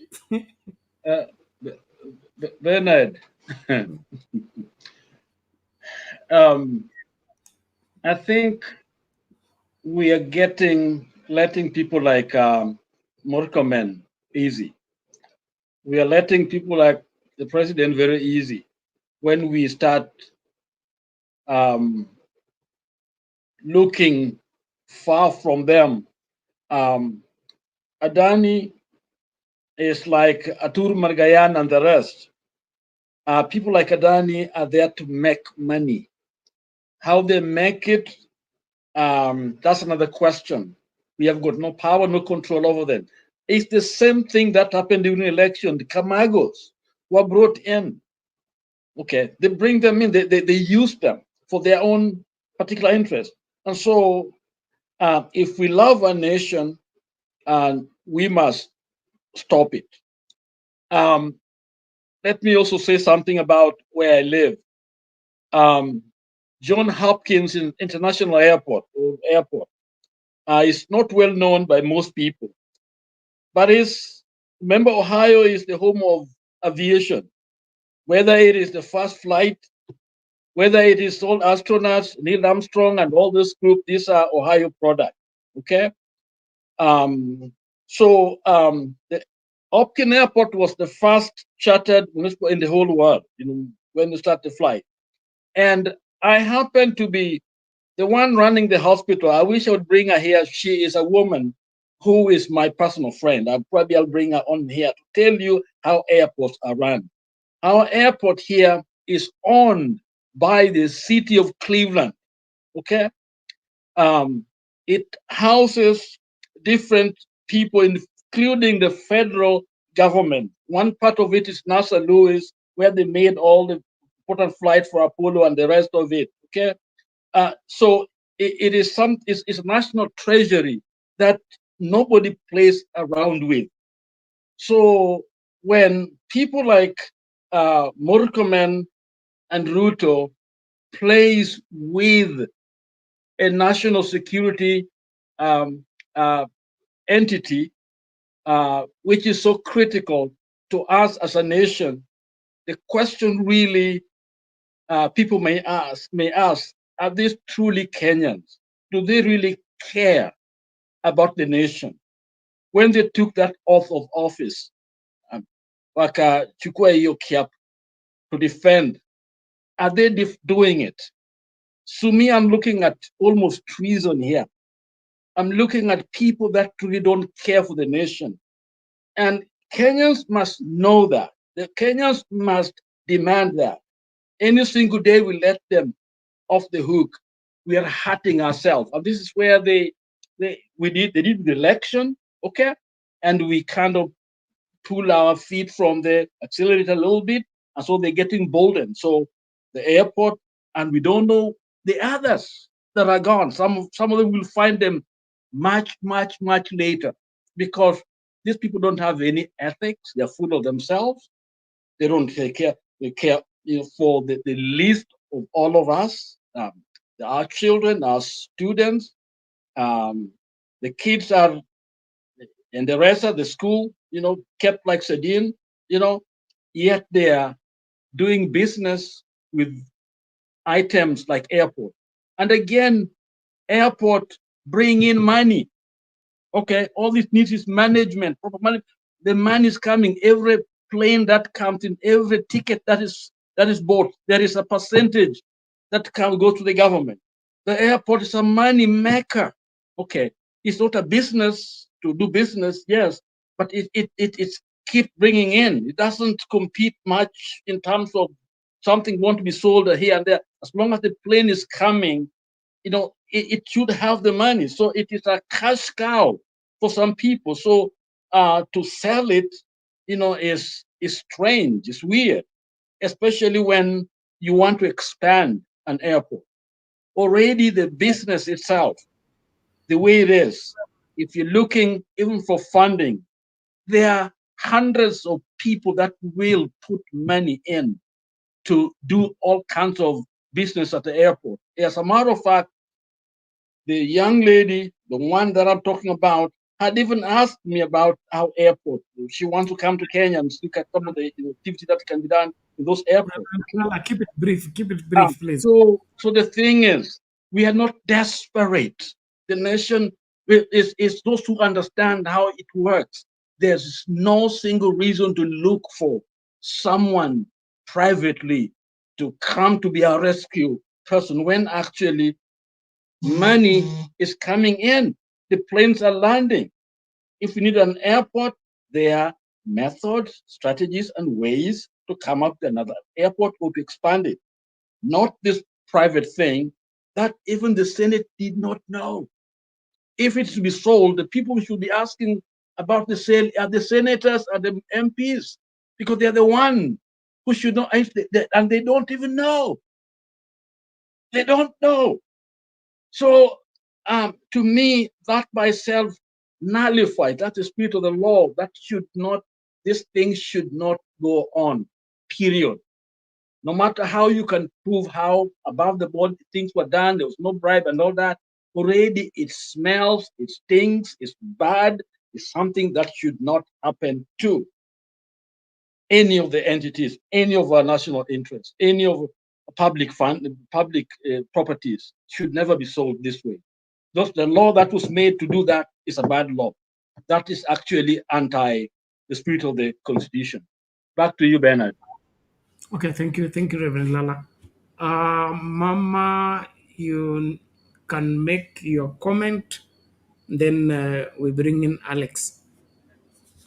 Yes, Bernard, it is worrying, but still we have to talk as Kenyans.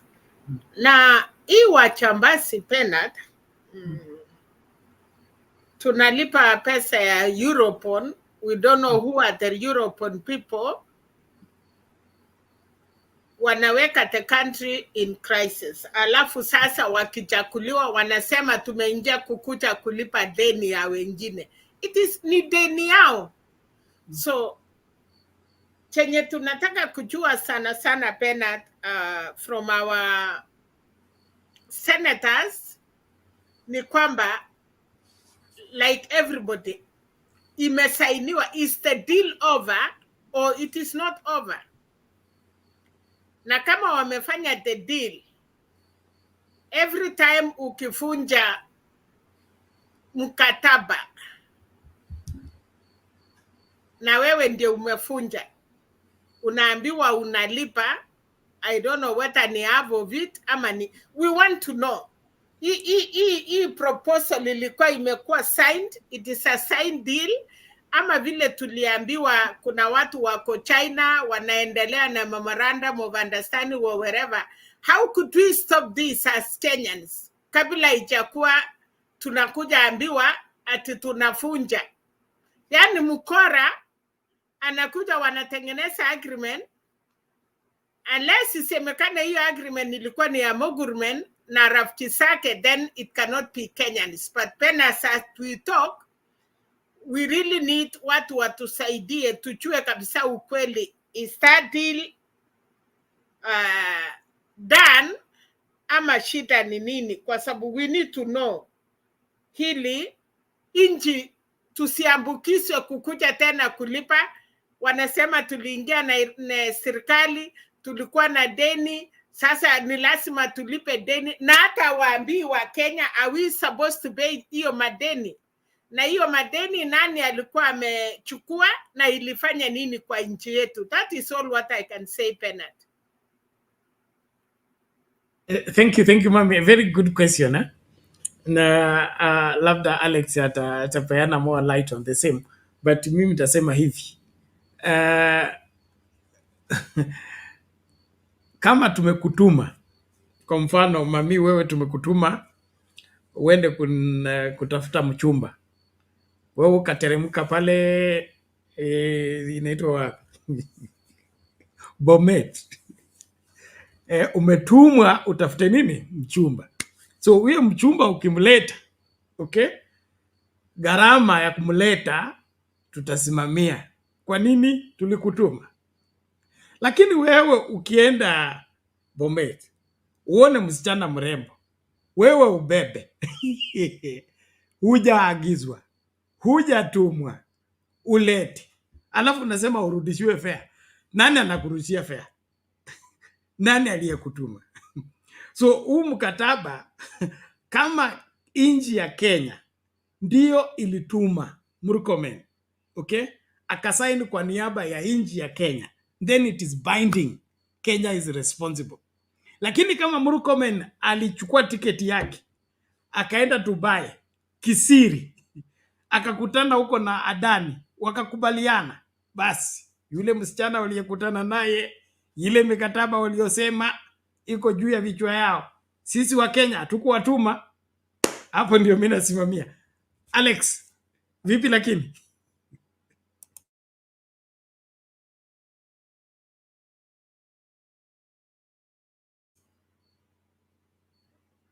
Alex, upo kweli? Okay, inaonekana Alex amenaswa. Lakini mambo ni kama hayo. So kama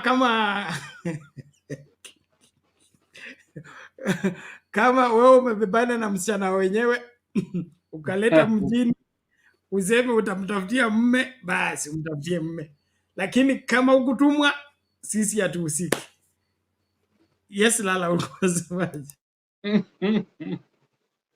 Wajua nchi ya Japan, huyu msichana alikuwa ameoleka na kijana akaona ni msichana ni mzuri sana, alafu akapata mtoto wa kwanza, mtoto akawa ugly, alafu ni kweli kabisa story, akampeleka kotini, akasema huyu mama msichana nilimuoa lakini alikuwa mrembo, kumbe alikuwa amefanya plastic surgery, watoto wangu wamekuwa wabaya. Anataka talaka, anataka talaka kwa sababu alidanganywa, kwa sababu watoto ni wanini, ni ugly, sio kama ile picha aliona kwa mtandao alipowana wana mambo. Sasa nyumbani ni kitu kingine, na hiyo ndio shida ya udanganyifu mwingi sana kwa watu wetu. Lazima toe hii talaka, lazima tuchukue, kwa sababu mambo si mazuri kabisa, mambo si mazuri. Okay, so let's bring in this video shortly and then we weigh on the same. Na Kipu, umepotelea wapi? Masaa ndio hayo, dakika kadhaa kufika saa 8 masaa ya Afrika Mashariki, mimi nitaanza kufungasha. Let's just listen out to this video shortly. It's a long one, but we will just play part of it. Hear what Kenyans are saying. A new jet. Useless characters. No, they've sent people to go investigate. Useless characters. What are they investigating? They've sent people, they're saying nonsense. They don't know the matron was Forget not about here. That's nonsense. Sometimes even you need to be serious. Tell me. Jed, be serious sometimes. Yeah. Who is Kimani Ichung'wah? Who is he? Just a small little boy. Majority leader parliament. What nonsense. Even the MPs told him the other day, you are not the one, we never elected you. You were appointed by William Ruto. And if President Ruto thinks that he's going to push Adani down the throats of Kenyans, we shall confront him head on.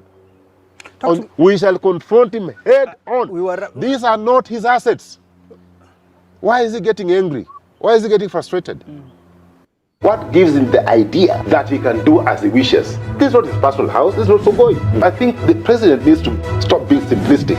Is there a vacuum post-Raila? Play one clip where Ruto has spoken truthfully. A very good day to you and welcome to Philip Kisia Unscripted. My name is Jadel Kabera. It's always an honor, it's always a joy, it's always a privilege to have you joining us every single week for these conversations we hope will help our political leaders in making better policy decisions and informed political moves. Philip Kisia is a former Nairobi Town Clerk, leadership and governance expert, ex-KICC CEO. We have him on this platform because he says the truth as it is. And Philip, great to see you. I wonder if you're receiving any death threats. Last week, the things you said here. I did. You know, those are, I mean, why should I even be bothered? People are getting death threats out right here, outside. Why should I even be bothered, Jed? With small little fellows sending you messages? Is that something to bother a whole man like myself? What do you call what you're doing? Is this patriotism? Those fellows are useless. And if they have nothing else to do, they can direct the threats to some other small little boys. I don't care, man. You know, I have lived long enough. You know, There are things I cannot say here, Yeah. but really, that should not even concern anybody. What they need to do, because in any event, Kenyans are already dead. They are dead with the cost of living. They are dead with corruption. They are dead with poor governance. They are dead with bad leadership that we've experienced. We are already dead. So you can't kill a man twice. Let them not waste their time. They should spend their time in a more useful manner. Someone was asking me. By doing useful stuff, like fixing the economy. So, I meet a lot of people out there. So, is this patriotism or is it just Kisia's hate for the government that is there? What is this? Why should I hate anybody? I just hate corruption and bad leadership, poor management. That's what I hate. The day he starts behaving well and fighting corruption and exercising good leadership and good managementship, I will respect him. I'll be praising him. I'll join his choir, praise and worship. But for the time being, bro, my job is to tell him that he's doing badly. That's my job. Conversation for today is all about his deputy, Rigathi Gachagua. Headlines are he's under siege, isolated, ameteleza mlimani. We'll talk about that, but just as always, it's always good to hear what you've seen this week in case I haven't noted a few dots there. Jed, I think Kenyans, there's hope, Kenyans. Yeah. Dear Kenyans, there's hope. You know what? The courts have asserted themselves this week. They have sentenced a man called Musengeli, the acting IG, to 6 months imprisonment for disobeying court orders. The courts have given us hope. They have actually demonstrated that they are separate, that the judiciary is not part of the executive. And I must say that that judge has courage. And I want to pray for him, that God may protect him, that God may give him good health, so that he may continue serving this country. You heard him say that he was receiving threats, his bodyguards receiving some funny calls and some funny messages to intimidate the judiciary. And then, Jed, you are sitting here asking me why I speak the way I speak. We cannot have a lousy administration like this one, intimidating everybody and thinking they are God sent. Who the hell do they think they are? Bloody useless. Let me tell you. Let's go to the second highlight. Musengeli must be reminded that the people of Kenya have powers to arrest him, and he must be arrested if he does not present himself within the time that has been prescribed by the judge to serve his 6 months in prison. Kenyans should arrest him and present him to the Commission of Prisons so that he can serve his sentence. He is not above the law. Just in case his boss, William Ruto, told him that you are above the law. Just in case William Ruto had given him the confidence that you can disobey court orders. Nobody in the Republic of Kenya is above the law. He must, by this weekend, committee, if he doesn't, Kenyans, wherever you are, and you meet one Musengeli, arrest him. Because the powers, you are given the powers through the Constitution. We are only, even the judiciary is acting under delegated authority from the people of Kenya. He must be arrested by Kenyans. You did citizen police, what do you, community? Community policing. I'm the one who started community policing in Kenya. Yes. It was supposed to have been a collaboration between the people and the police. And we did good things at that time. So as you're telling Kenyans to arrest Musengeli? Yes, in fact, that was the old constitution. The new constitution is very clear. Citizens can arrest. So this man called Musengeli should be serving, should be taken to committee, presented by Kenyans, and as a kukula maharagwe from this weekend. That was good news, man. Why are you not celebrating? Come on, let's celebrate. Okay? Good Friday, man. Yeah. The other thing, and my little son, Ethan, and my kids know, because we keep on talking. And my son specifically asked me to talk about this matter. The issue of, what do you call that school? Hillside? Hillside. Oh. Hillside. In the Russia, Hillside.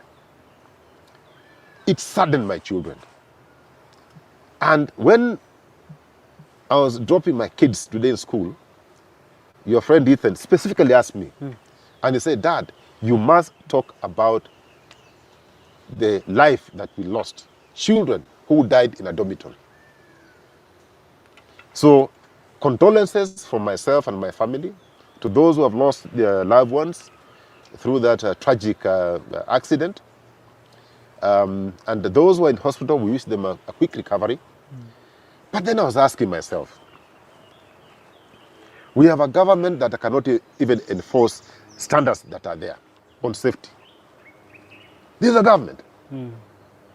Now I saw them, I don't know, in State House discussing or presenting a team that is going to inspect.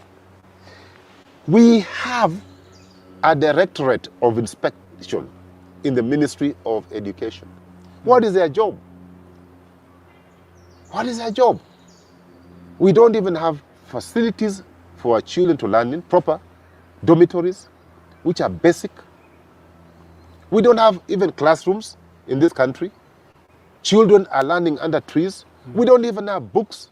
We don't have computer. We don't have anything. We don't even pay our teachers. But we have a government that is living so extravagantly in opulence. They even, are showing us belts worth 500K. The president is driving. Why can't he pick it up from this young man, Traore, Ibrahim Traore, riding in an old Land Rover? We have our president being driven in a car worth 80 million.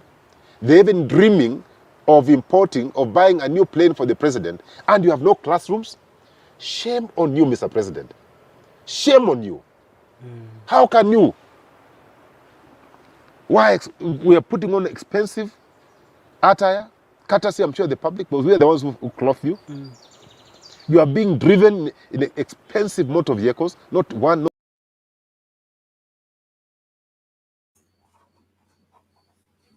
Well, we'll pick it from there later on. Alex, tulikuwa tunakusubiri, ulikuwa umeingia campaign? I was babysitting. Oh. Yeah.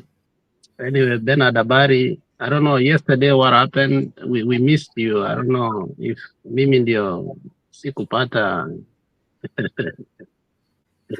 link ama nini. I did pastoral mapema nikaondoka mapema. Oh, hata okay. leo saa hii sipasi kuwa hapa. But Oh, it's yeah. okay. Yeah, I know. By morning you're supposed to give a sermon, so we appreciate your time. I'm going to talk on two things, but first of all, let me talk what Kisia is saying. I hate knee-jerk reactions. I totally hate knee-jerk reactions because these are the kind of environment that we have created for so long that we babble when we have issues that come, but when really teachers are striking, we never sit down and ask the teachers all their issues. Because apart from the salary and the contracts, I believe teachers and their unions have expressed very well the things that Kisia is telling us here. But I think they've never been projected. We always project the payment and other things. But in between the lines, in any strike that teachers have had, they have opined on the issue of classrooms. They have opined on the issue of how a free primary education affected the number of kids per class and the number of teacher per pupils. They've always said that the burden that the Ministry of Health does talk like one doctor almost handles about 200 patients. You may find especially it's, let's say, an oncology in Kitsi level 5 hospital, it's only one, but people who have heart problems are like 5,000. Bernard, what do you expect? How many heart attacks do you expect? So I think it can't be like your son is telling you, talk about the issues of in Russia. Let's pin it that the teachers of this country have come forth and told us the condition under which they are working and what ought to be improved. And from there, we pick it up. Because then, if we do that, then I think in a corporate way, we can win. For instance, Bernard, now that's my second now point. In my mind, and if you remember a couple of days ago, I believed that nothing will be done about Adani. Because we as Kenyans have always taken sides. Not only that, the political climate, especially the middle class people, only speak on X and other areas, but when it comes to real mobilization and agitation and fighting for the real thing, they connive. Then the poor and the weakest and the lowest in the society are the one that takes the burden. But I think we are seeing something different. The boldness of the nation as a whole in regard to this thing is giving us hope that with the exit of Raila from his position as the agitator, the chief agitator, is creating another awareness that we don't need to have a chief agitator. We should take that position. It should never be given to an individual, because if that individual goes, then we are left with a vacuum. I was seeing, I don't know if it's here or somewhere, I was seeing somebody saying with the exit of Raila, do you think we have a vacuum? I don't think we have a vacuum. I think now we have the Murararas, we have the Kasmuel, we have the Bernards, some county talk, we have the Lalas, and I think their voices are going to be heard. So I'm proud of Kenyans that at least they are putting this country into order. And I believe, as I said the other day, we need a man who will come forth and stop William Samoei Ruto from this nonsense. And I think that man seemed to be the person who has given Masengela a sentence, therefore reviving our hopes in what? In the courts. Because the courts are like Minyo Bernard. Hawa watu ni kama Minyo inatumanga. Today they are okay, tomorrow sijui wako aje. So you cannot put your faith in them. That is the problem they have given us. That some things they do, it's like the Senate. When it comes to Monda, they became a Senate that we really wanted. Now, when it comes to Adani issue, we are just seeing a few people fighting for Kenya. You are seeing there Onyonka fighting as if he is actually the only person who understands the issue of Adani. As if Onyonka is the only one who has those papers in front of him. You see the anger of Onyonka and his passion, and you may just believe that yeye peke yake tu ndiye anajua what is going on with Adani. But Bernard, every senator in that chamber knows what is going on. And some are so pin drop silent, and you wonder what is going on. But, they are giving us a platform to say, you know what? I think the political class cannot be trusted anymore. And it shouldn't be near our problems anymore. And if they should come to our problems, they should not come as politicians. They should come as activists who speak truth to power without even fear. I'm so proud of Onyonka. I've had issues with him as my senator. But let me tell you, as a citizen, from day one, when he revealed about the young man, Dozier, to yesterday, his consistency and his passion, going to the media and revealing exactly, without fear of doubt, telling Gachagua to go tell his boss, looking at Chirchir and telling him, no, you're president dictator, took a bribe without mincing his words. Okay?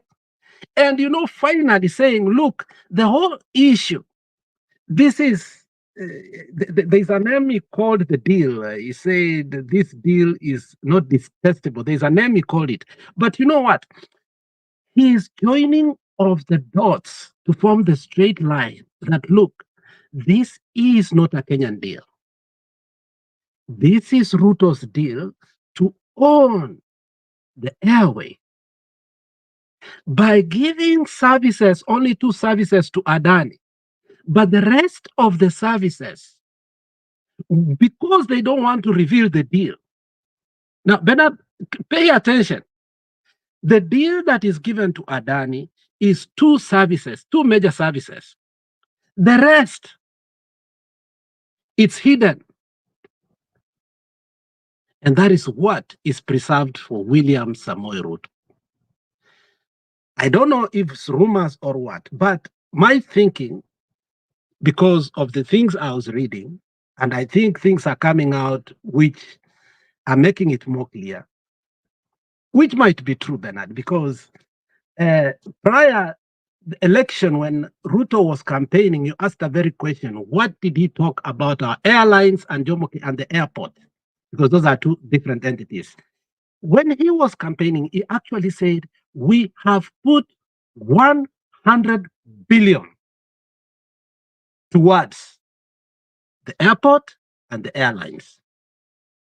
He said that. Now, Bernard, we need 1.8 or approximately 2 billion US dollars in a span of years, not immediately, Bernard. And that's one thing people should understand. It's not like you will get that money and overnight we will build an airport, or we will, remodel, or we will do away with this and this within a day. But it's progressive over years. Okay, even a terminal, you saw how long it took for us to do the other terminal. It took a long time. So, Bernard, in a span, because it can't be less than 5 years, in a span of 5 years, you want to tell me that we can't get even half of that money? We do it progressively as we better off and keep getting more profit, so that we can inject again that money back again to the airports. Now, what is disturbing is the planes that have been bought are waiting to the new deal, which means Kenya Airways is going to be a subsidiary. It's not going to be a national carrier. There is a mindset of creating another carrier that will be the main, okay, to overshadow Kenya Airways, and that carrier, the owner, probably is William Samoei Ruto. It is the classic example of the housing levy and why he fought tooth and nail, because the contractor, the distributor, and everything except kazi ya mjengo was his and remains so until today. The distributor of the cement, of the steel, of the timber, of the iron sheets, the main things, they are unknown. But we are told we have 200,000 jobs. Those are the only things we know. And they can produce those people, because that is petty cash that is being paid to them. That's easy for them to show us. So it's a replica of what they have done in the housing, and they got scot-free. Now they are Xeroxing it or copy and paste to the airport. My problem is, Bernard, I know you want us to be nice to Mzee. I know we should be. My problem is, while all this is happening, Mzee is giving this man his contacts. The people that were in our manifesto, so that Ruto can ride on them, that is creating jobs, while actually firing the 5,000 employees of the airport. So today they are announcing in German that now we have a deal, but in 2 years, we have actually outsourced all our employees in the airport. You see? But thank God, it's not going to happen.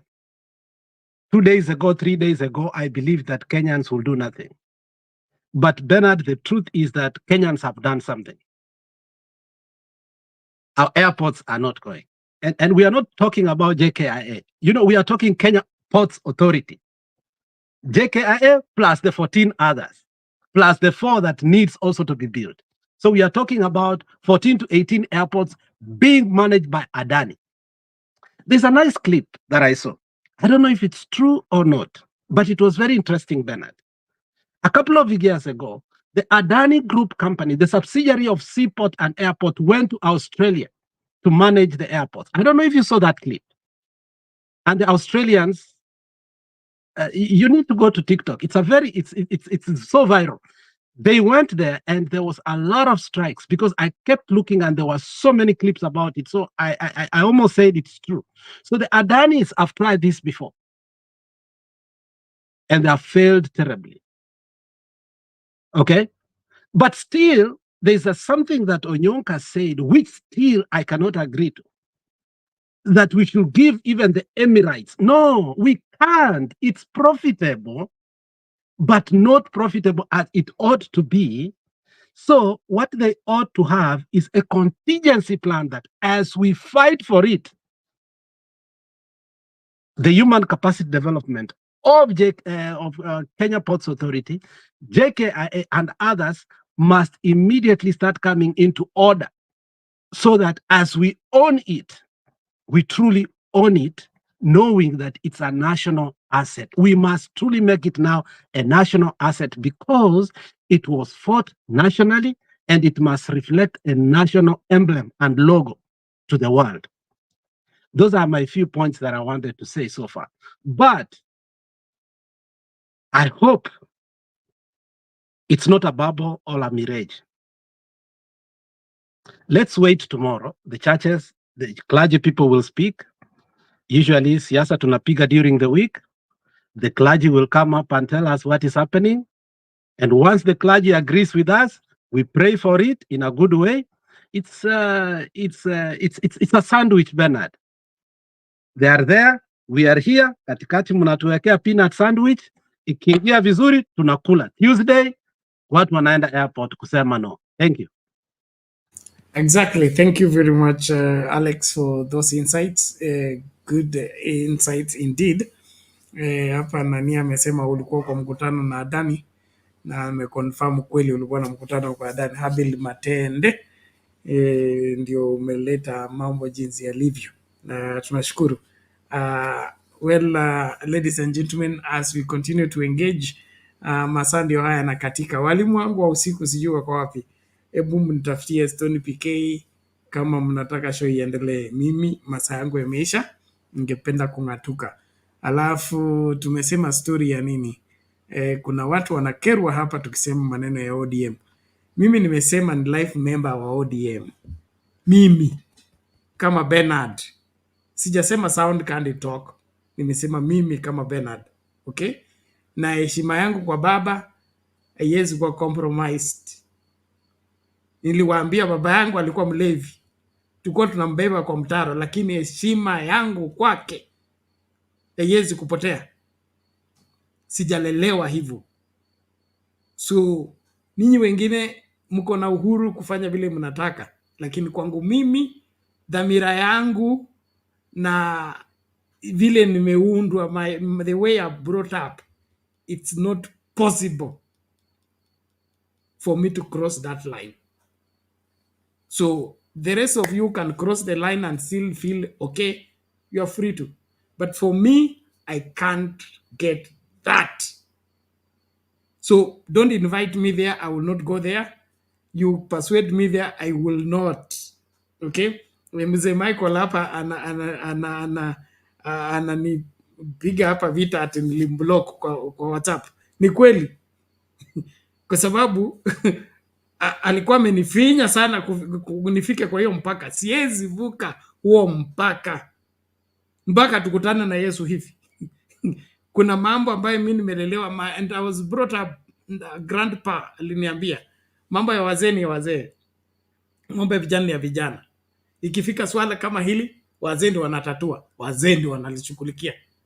Wewe ukijiingiza hapo unajiroga. Mimi sitaki kujiroga.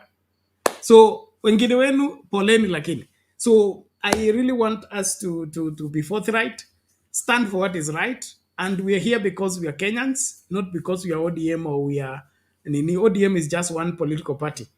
Kenya is a multi-party whatever democracy, and so tell us your political party. Mimi niliwaambia my political party.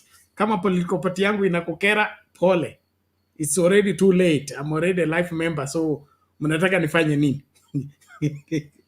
Baiche, kuna wale ambao pia wanasema ate sasa M-Pesa ile tunapeana tupeane kwa ODM. Sasa hapo ndio shida iko.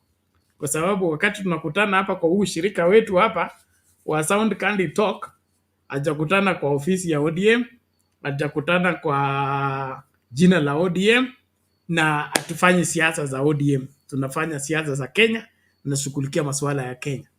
Na kama wewe unaona ni kero kuchangia jinsi ya channel kusimama na kuendelea, usihusike. You're free not to. You're free to be here, participate in the debate, and don't contribute anything. You're free to do that. Sitakupigia simu, sitakufuata, sitakuinbox. Hakuna mtu ako na deni kwa kukuja kwa show na kuto contribute. Naelewana? Tumekuwa hapa miaka mitatu, hatuwezi funga kwa sababu yako. So we chuki yako na ODM kaa nayo, lakini wewe tekeleza wajibu wako kama Mkenya. Ukiona Raila amefanya nothing, there's no problem. Do something better than him. We will follow you. Tutawachana na yetu kufuata. Wewe kama wewe ndio yenyewe na unafanya inafanyika, kwa nini tukuache? Tutakufuata. Lakini saa hii tuheshimu wale ambao umetutangulia. Haya ndiyo maandiko. Asante. Lakini so nashukuru, and then nashukuru Penny Nyagaga came around, akatubu. Alisema ataleta mzalendo kutubu. Hiyo siku ya toba nataka nikuwe hapa. Niliambiwa Misa alikuja hapa katubu. Wewe Alex ndio ulimuongoza kwa toba.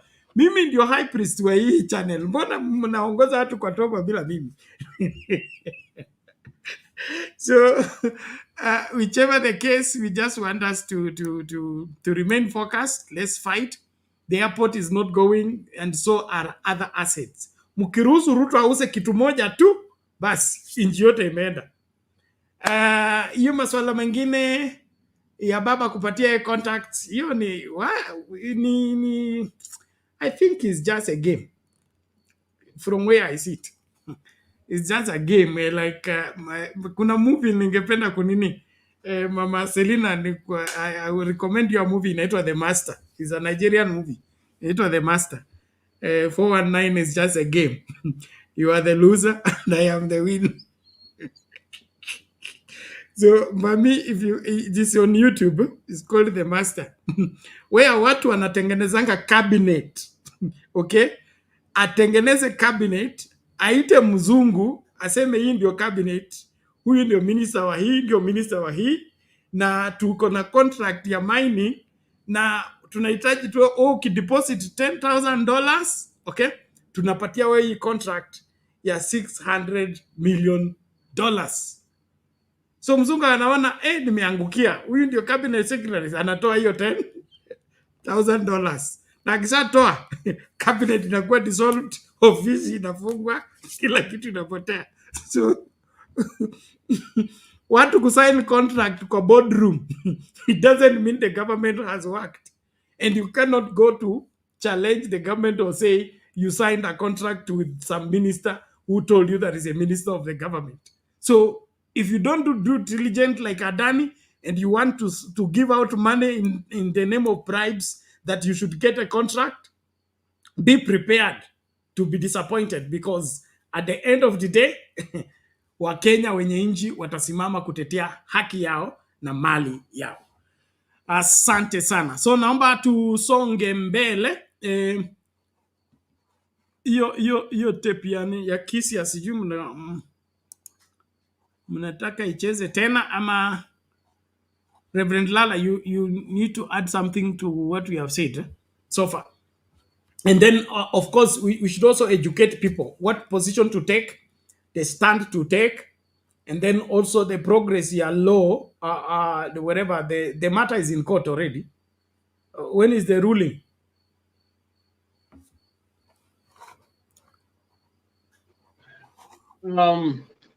I think emphasizing what Alex stated, that with Baba not directly directing all of us, I think his tutelage should have brought us to a point where, and I said this before, that we're able to see the signs and able to step in. For us to not even see the direction where we are going at certain times, and even the people that we herald, like Morara, and these are brave young people, they still need a lot of us. We can't, I always give the analogy of Mara River and those wildebeest crossing, wildebeest migration. When they come to the water, there are mambas there. There are very many mambas there, but there are those that will sacrifice themselves to be eaten while others are able to cross over. Kenyans, I think we have a problem. The problem is that we let the Moraras and the Kalsuas get in there, and we are still waiting on the bank of the river. So they are going to be eaten before we cross over. So I think the issue here is, what have we learned from Baba? Even though you don't like him, you want some of it, all kinds of things, but what have we learned? Did we learn that he was brave? Yes, he was brave. Was he a team player? Yes, he was a team player. Every time, trying to figure out how him and others could be able to do it. Okay, that's why he has survived all these years. So I think we should have internalized that and then stay with these brave young people. Let's be close to them. Let's cross over with them. But it's like we are there we are cheering them. When I was young, tulikuwa na vijana wengine tulikuwa tunaenda kupigana, kazi yao ni kufanya nini? Mkiwa mnachunga ng'ombe, anasema huyu alisema wewe niko hivi na hivi na hivi. They want you to fight. Their job was to kind of make sure that they see a fight, and they themselves don't get involved. They talk a lot, but they don't have anything, just hot air. So I think Kenyans, we must take steps. Thank God for Moraras and Kasui and others. They are following the footsteps of those that we know wamekuliwa na mamba on the inside. But the key thing here is, can we all do it? And so the case that we have here, there's the law and there's the politics. And I think this is where Kenyans should, if it's a court case, everybody should come in and we don't have to wait for even pastors, to talk. Let all of us simply listen to that inner voice within us, that we have come to a point of no return. Because things are breaking apart. Everywhere there's a problem. We just found the airport. Tomorrow, I'm sure there's going to be another one. And just look back. I think, Bernard, you need an archivist, someone to kind of help us, put into perspective where we have come from since Ruto got into power. Maybe before we talk, somebody could be able to, we have a board where we read how things are broken down. Because sometimes we forget. Kama tuna ile kasumba ama kuna nini ambayo inatufanya ili tufanye nini tusahau. So we need somebody to remind us, historians, and someone to be able to help us, put us, in perspective of what really has taken place so far. because it's getting worse. But it's like we are used to it. I mean, airport itself should have brought a government down. Any functioning democracy, this alone should have brought it down, because there's so much unknown, and it's that way. You mentioned, I think Alex talked about the housing.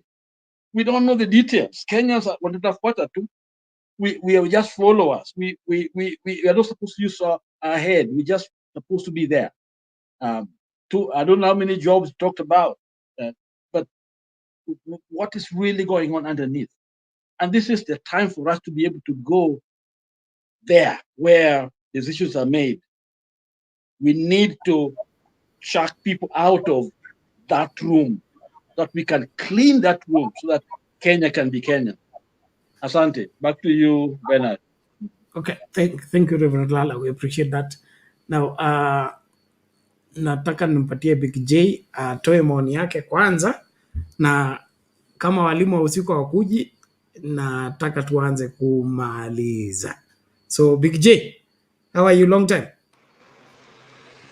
I'm good, Bernard. Thank you. I'm sorry for coming late. Lakini better late than ever. Ninakuaga. Ninyi ni wanafunzi wa Francis Ambuka. Francis Ambuka.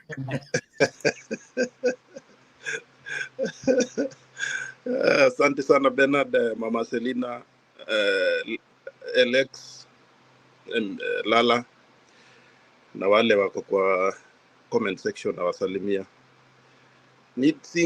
Nakuaga hakuna show huwa inanipita hata kama sijaingia kwa panel, lakini huwa nasikiza ama na watch, because it's I think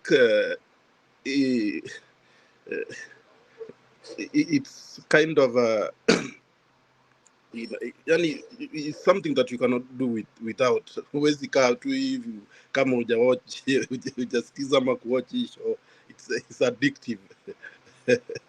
Because we have some of us, we are so concerned about our country, because definitely it's a sinking yani imeenda tu kwenda tukiangalia, tukitazama tu hivyo. Na mimi sitaki kuongea kuhusu kina Ruto sijui nini. I want to talk about differently. Mostly I want to my concern ni Kenyan judiciary. You know, judiciary is where that translates the law to people, because we don't know the laws properly, but the court is where that we get tunaelezwa vile inastahili kuwa. But our courts now is like it's part of the executive, because you see nowadays hata ukiona wanasiasa, if they have done any corruption or even murder or anything, they just rush to support the government. Why? Because that is where they will get backing. If you are in opposition and you have done something wrong, definitely they will come for you. So that is why you see almost everybody is on the government side. So there is nobody that let's talk about Onyonka. There are many Onyonkas, but they fear because of wrong things they are doing behind the scenes. A lot of things they are doing, so mtu anaogopa kujitokezea, because ukijitokezea unajua Ruto ni nani, hata kutolea, hata kuambia ulifanya hii na hii na hii. He knows. He's so connected about maneno ya corruption, hizo murder, corruption and nini. He has the record because he's the chief of those things. So I think it's a high time that Kenya stands, judiciary to stand as the only way to help Kenya. Because without judiciary, Kenya is going to sink. I'm telling you, we are not going to do anything. We are going to sink. And Ruto is, because Adani mnaongea kuhusu airport, na niliona documents zinasema hata Kenya Power, inaitwa Kentroma Kenatco. Inaitwaje Bernard? Kenatco. Haya. So that means zile nini zote za serikali kubwa kubwa they will be managing. That means they are taking the government and taking mostly the airport is something that we are concerned, but there is a lot of things that they are planning to take. So let us, I mean, for me, I think it's time for the judiciary to stand still and help this country. Without them, definitely we are not going anywhere. Because, or else, now, Wakenya waamue at once. Waamue at once. Waingie barabara 100%. Kila mtu atoke. That is the one, we have two options. Because unaona Mount Kenya watu wanapigana. I don't know why they are fighting. And the reason actually they are fighting, Ruto aliangalia akaona hapana, hawa Kikuyu wameanza kuniruka. Wacha nitoe Mount Kenya East na Mount sijui nini, hiyo kitu inaendelea. So to divide and rule them so that they will not have a voice. And mimi naambia, by the way, Bernard mtanisamee, niliambia watu in another platform, Wakikuyu, they created a monster, but now that monster is biting them. So they let them chew it.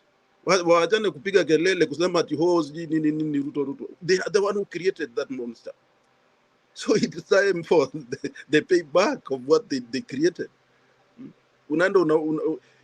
Bernard, hata kama ni wewe ukifuga umbwa, usifuge umbwa mkubwa kukuliko, because siku ile atakuvamia huwezi kujisaidia. Unafuka kaumbwa kale, at least unajua umbwa ni umbwa. Ama mnyama wote ni mnyama. Ukifuga umbwa mkubwa ambaye atanona ajaye, ama ati simba unalisha simba anakula nyama vizuri, anashiba, ako na nguvu. Next time utakuwa ni wewe. So the Mount Kenya people created this monster, and now they are crying for, sijui Marikiti market, sijui nini business, blah blah. Huyu Gachagua alikuwa wapi? Those who supporting Gachagua alikuwa wapi? He has been there before. Hao ndio walikuwa wanatuita sisi sisi ni wakora. So let them hold the horns of their monster they created. But we are not going to relent. We have been here for many years, Bernard, and we support what we said. Niliona juzi nani akikuja hapa akiambia Lex ati alikuwa anashona suti ya blue. We stand for what we believe in. It doesn't matter wherever way it goes. Because we stand, we know that it was the wrong thing that Uhuru Kenyatta did. And Uhuru Kenyatta is the one who started all these things. And we don't accept what wanasema ati Uhuru was the best president. Even Kibaki, for me, sijaona akiwa a good president. If he was a good president, ange-implement this constitution, sahi hatungekuwa mahali tuko. Now Ruto is running a government with the laws that are made in parliament. It is not constitution. So where are we as a country? We are nowhere. I mean, things are corruption after corruption, scandal after scandal. Watu wanakufa in thousands. Imagine a president, he cannot even go there and say, yeah, surely. Other presidents unasikia ndege imeanguka imeua watu 7. Anaacha safari ya nchi, alikuwa anarudi kwao nyumbani kwenda kusema pole kwa watu 7 ama watu 11. But a president in the country, watu 200 ama 400 500, Shakahola walikuwa watu karibu milioni 100,000. Because many people are not counted for. Lakini president, he has never. Alikuja kwenda huko sijui hata hajaenda, I don't know. Alituma sijui. Haya.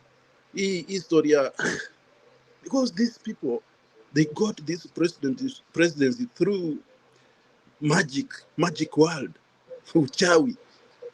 Na ujue Bernard, ukisikia Ruto anasema ati mtu fulani ako hivi ni mchawi, ujue anajiongelelea. He's not talking about that person, he's talking about himself. Kusema ukweli, this country is the government of UDA, ama sijui Kenya Kwisha, Kenya Kwanza, they are devil worshippers.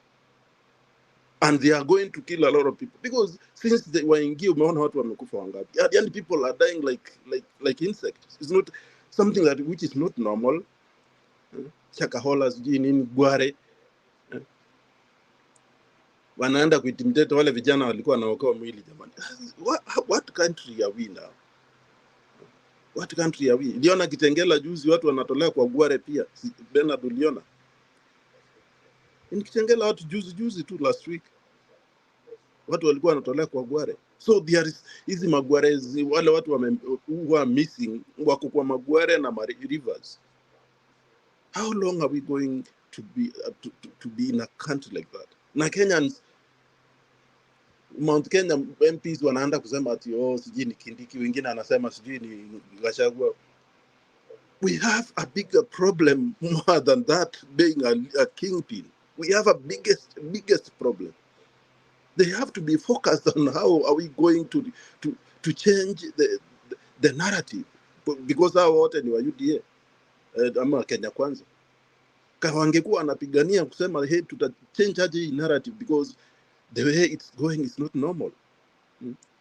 So our country, I don't know what to say, Bernard, but I feel so sad because kwanza wale wametuangusha ni judiciary. If judiciary they stand still and give us and translate laws and say no to no.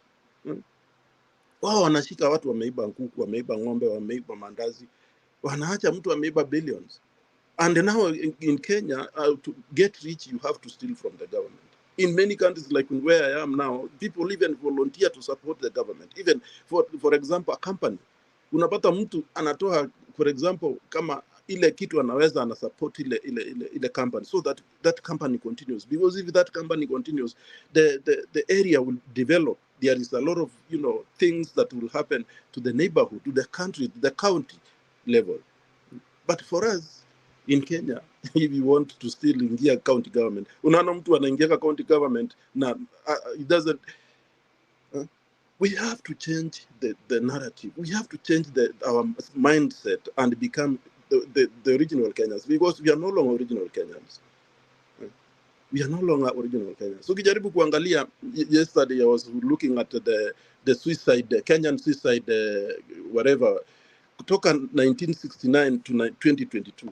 Lakini unapata suicide kuanzia 2020 to 2024. Suicide percentage iko almost 60%. That means maisha imekuwa ngumu after new constitution. Watu wamekuwa hajiwezi, yani mental illness imekuwa too much because of life. Life is becoming so difficult. And the government is not even trying to, we don't have a government that thinks about their people. It thinks about how to get money. The rich people. Naona wanaenda kutoa taxes kwa ndege. Na ndege ni watu wangapi naweza kununua ndege? Badala hata wange hiyo nini ya mandege wangefanya something like ile inasaidia the normal mwananchi, because ule mtu kwa nini I don't know even what to say, Bernard. Let me just stop there because I know you are tired. No. Thank you for that. The judiciary is one aspect of our struggle that is going to be very instrumental in this war about the rescuing of the resources that belong to Kenya.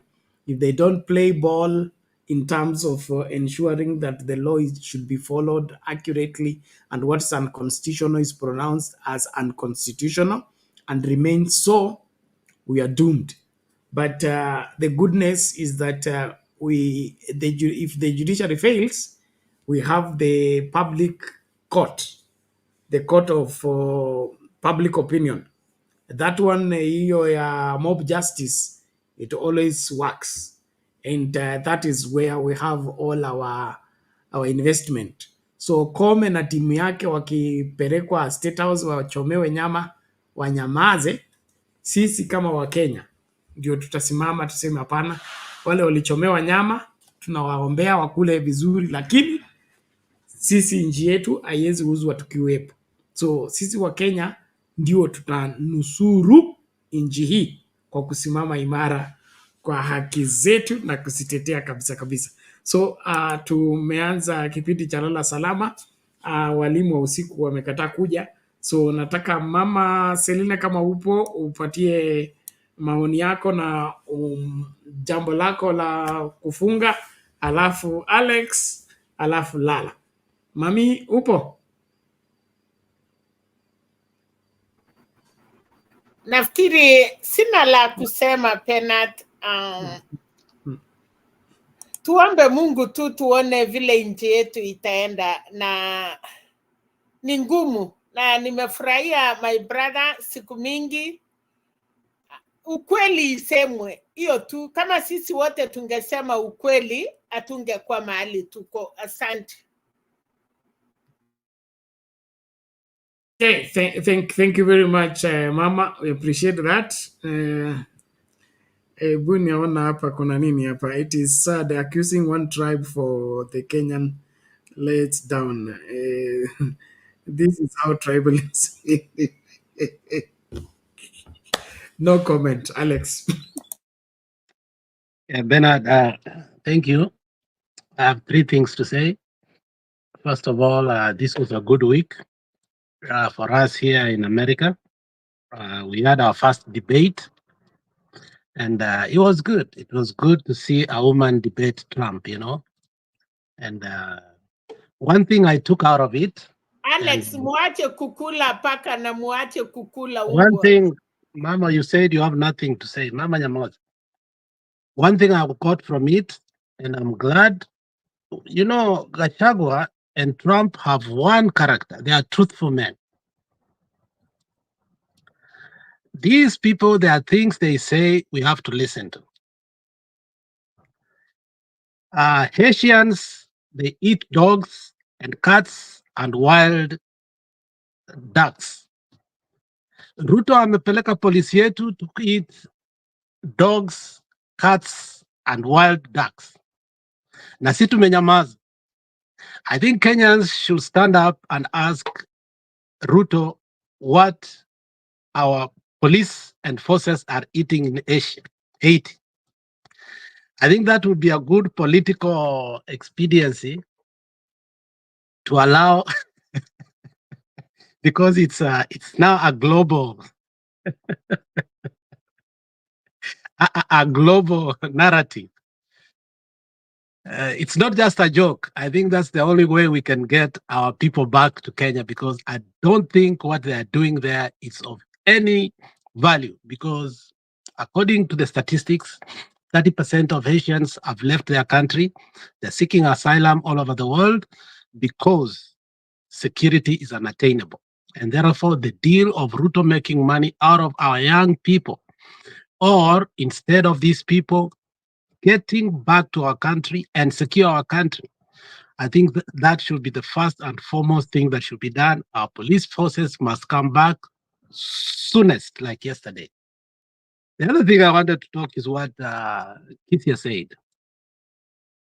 The fire in Darasha. You see, Kenyans, we had an opportunity to resolve the issue of fire once and for all. And that's why I said, better, these issues of knee-jerk reaction must be stopped completely, so that when we have an opportunity, for now, we have an opportunity to resolve once and for all the privatization act that Ruto is using to do what? To sell the national assets and properties. We are not just resolving the issue of Kenya Airways. As Big J said, on the pipeline, we already have Kenatco, because Adani's, if you look at their subsidiaries, apart from airports and seaports, they are also the biggest green energy innovators and also investors in the world. So they are eyeing or they have already, you know, one thing, if you noticed, during the interrogation of Onyonka to Churchill, and he kept bringing it up, and many people did not see. He said, I was in the ministry. I've been a minister for foreign affairs. There are ways things are done. And then Churchill brought forth something about the PPP, public-private partnership. And then now, that knocked my head to remind me that, oh, now this traveling of Churchill, remember Churchill had a blackout when he came to JKIA, when the biggest blackout was there. And he said he was it affected him. But he was coming from Dubai, negotiating that deal. Okay? Okay, did they just negotiate the airport services, or they were also negotiating the PPP that he was talking about, and he was preempting us about it, so that next time he's called back, he will say that I already gave you a clue. Bernard, watch the space. It is coming. Now, we are not resolving the KAA issue alone. We are using KAA as a conduit to resolve all the issues that the Privatization Act is going to bulge on. Now, the fire in Embakasi, we had an opportunity because the member of parliament in Embakasi gave us details. Sifuna came and gave us even more details on how fire management is handled in our country. Bernard, I have no problem with clergy people, but why will a clergyman become a fireman? Because according to Sifuna, all the people in Nairobi wamesimamia the fire department are clergy people who had no clue, Bernard, of how to operate when there is an emergency. We live in a country that is very funny, Bernard. Down south, we have typhoons, we have whatever tsunamis, we have everything. Then on the side, it's snowing like crazy in New York, Buffalo. Then in California, you'll be finding that there's a lot of fire at the same time, but we are able to handle it. Like the California fires and the East Coast, I mean, the way those fires happen, Bernard, you have people who have expertise that there is no way there will be consumption of fires completely. We have contingency plans that are happening. But when it comes to Kenya, these knee-jerk reactions that we keep on having is not going to help us. Let us go back and reread what Sifuna told us in the Senate in regard to the attitude of this government in regard to emergency to fires. Let us not be surprised that this happened to the kids just because it's kids. Any life, be it an old person that had 3 days to live to die, should not be killed by fire, Bernard. Let them die their natural death. Okay? So it is an opportunity for Kenya not to speak like the Endarasha fire, to ask ourselves, all these fire departments that we have in 47 counties, Bernard, there's a classic example in Kisii. We have had 3 fires in Kisii County. The first one, we took the services from Obado. We had to wait for 3 hours from Migori to get the fire equipments to Kisii. The second one, we failed. It consumed the whole county because there was corruption going on and they really wanted to ban all the evidence, and therefore we did not solicit anything. So we left, it got banned. The third one is when Simbarati was running for what? For governorship, and you remember very well, we had solicit again from Nyamira, which took so many hours, and a lot of properties was banned. I'm just giving you a case scenario of how counties have big-time fire department budgets, but literally not even one human capacity person who is able to deal with that fire. So the Endarashi thing is not just unfortunate. It is how we have managed ourselves over the years. We do not question who is the fire person commissioner in a country. Because where we live, every city has a fire commissioner. A fire commissioner, somebody who's trained. And we have drills throughout, Bernard, drills throughout. And probably wakina J Mali wako, sorry for taking longer, give me just 2 minutes. They have also drills when it comes to earthquakes and other things that affect them. Now, fires have become rampant in Kenya, Bernard. Obviously, you've seen it. Even after the fire in Embakasi, we've had several fires afterwards. Because this one affected young kids and it was in dormitories, now we give it preeminence. But still, what are we going to do, Bernard? Those are the kind of conversations that we must continue having without bulging again. Why? Because if we only wait until something like that happens and use it for political expediency, then it's like we are dancing in the graves of our children or our people to have a political lifeline again to fight Ruto. There are many ways we can fight Ruto without tragedies. Okay?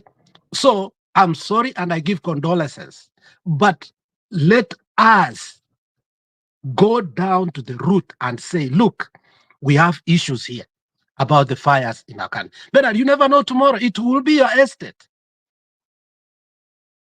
It will be your neighbor. It will be your son or your daughter. So I think we must not let that conversation die the way we let the conversation for Embakasi die. And if this one dies and tomorrow again we wait for another tragedy to have another conversation. It is sad for us to be doing that. It is wrong. It is immoral. The conversation should be, okay, they are done. Now what we must do is that we have to talk about it and make things straight. Thank you, Bernard, for that. Exactly. Thank you, Alex. We must move from being a crisis to crisis operational country to living by design. When we went to school, everything was working in terms of even the fire department of the school. It was a system. It wasn't just putting something here, putting things here, and waiting for something. The country cannot operate on the accidental response to issues. Just like education is supposed to be a system, dealing with issues that surround that education need to be a systematic way. That if there is a fire outbreak, this is how we deal with it. And that system is operational, is serviced, it is funded, and it works. But this business of there is fire in Nyeri, everybody now runs to Nyeri. Then we wait for another fire in Migori, then everybody goes to Migori. Then we hear there's another one in Mandera, then we run to Mandera. We can't be like that as a country. Can't we just settle down, do what we must do? What should we do to make education work? What must we do to make sure that all the children in boarding school are safe and secure? That every boarding school has adhered to the rules. If you don't have enough space, you don't have enough dormitories, you cannot take in more children than the capacity of your school. It is that simple. And Kenyans, kubalini kwamba ukiambiwa gari limejaa, wacha kubribe headmaster uongeze mtoto wako kwa hiyo shule on the premise that the school is performing better. So a school that needs to carry 400 children, you have heaped there 850 children. All of it because mtoto yangu pia akue hapo. Mtoto yangu pia akue hapo. Look at what we are doing. If we want that school to expand, let's sponsor it, let's support it, let's grow it, increase the capacity, then put the children there, then help the school also stand on its own. Wengi wa Kenya tunapenda tu kupeleka huko watoto na kusisitiza watoto wa perform. But we don't do like what I told you that my grandpa is the one who dug that road that joins our village to the other villages. And I mean, we need to have visionary parents who walk to the school and say, "Hii shule iko na shida gani? What can we do to help?"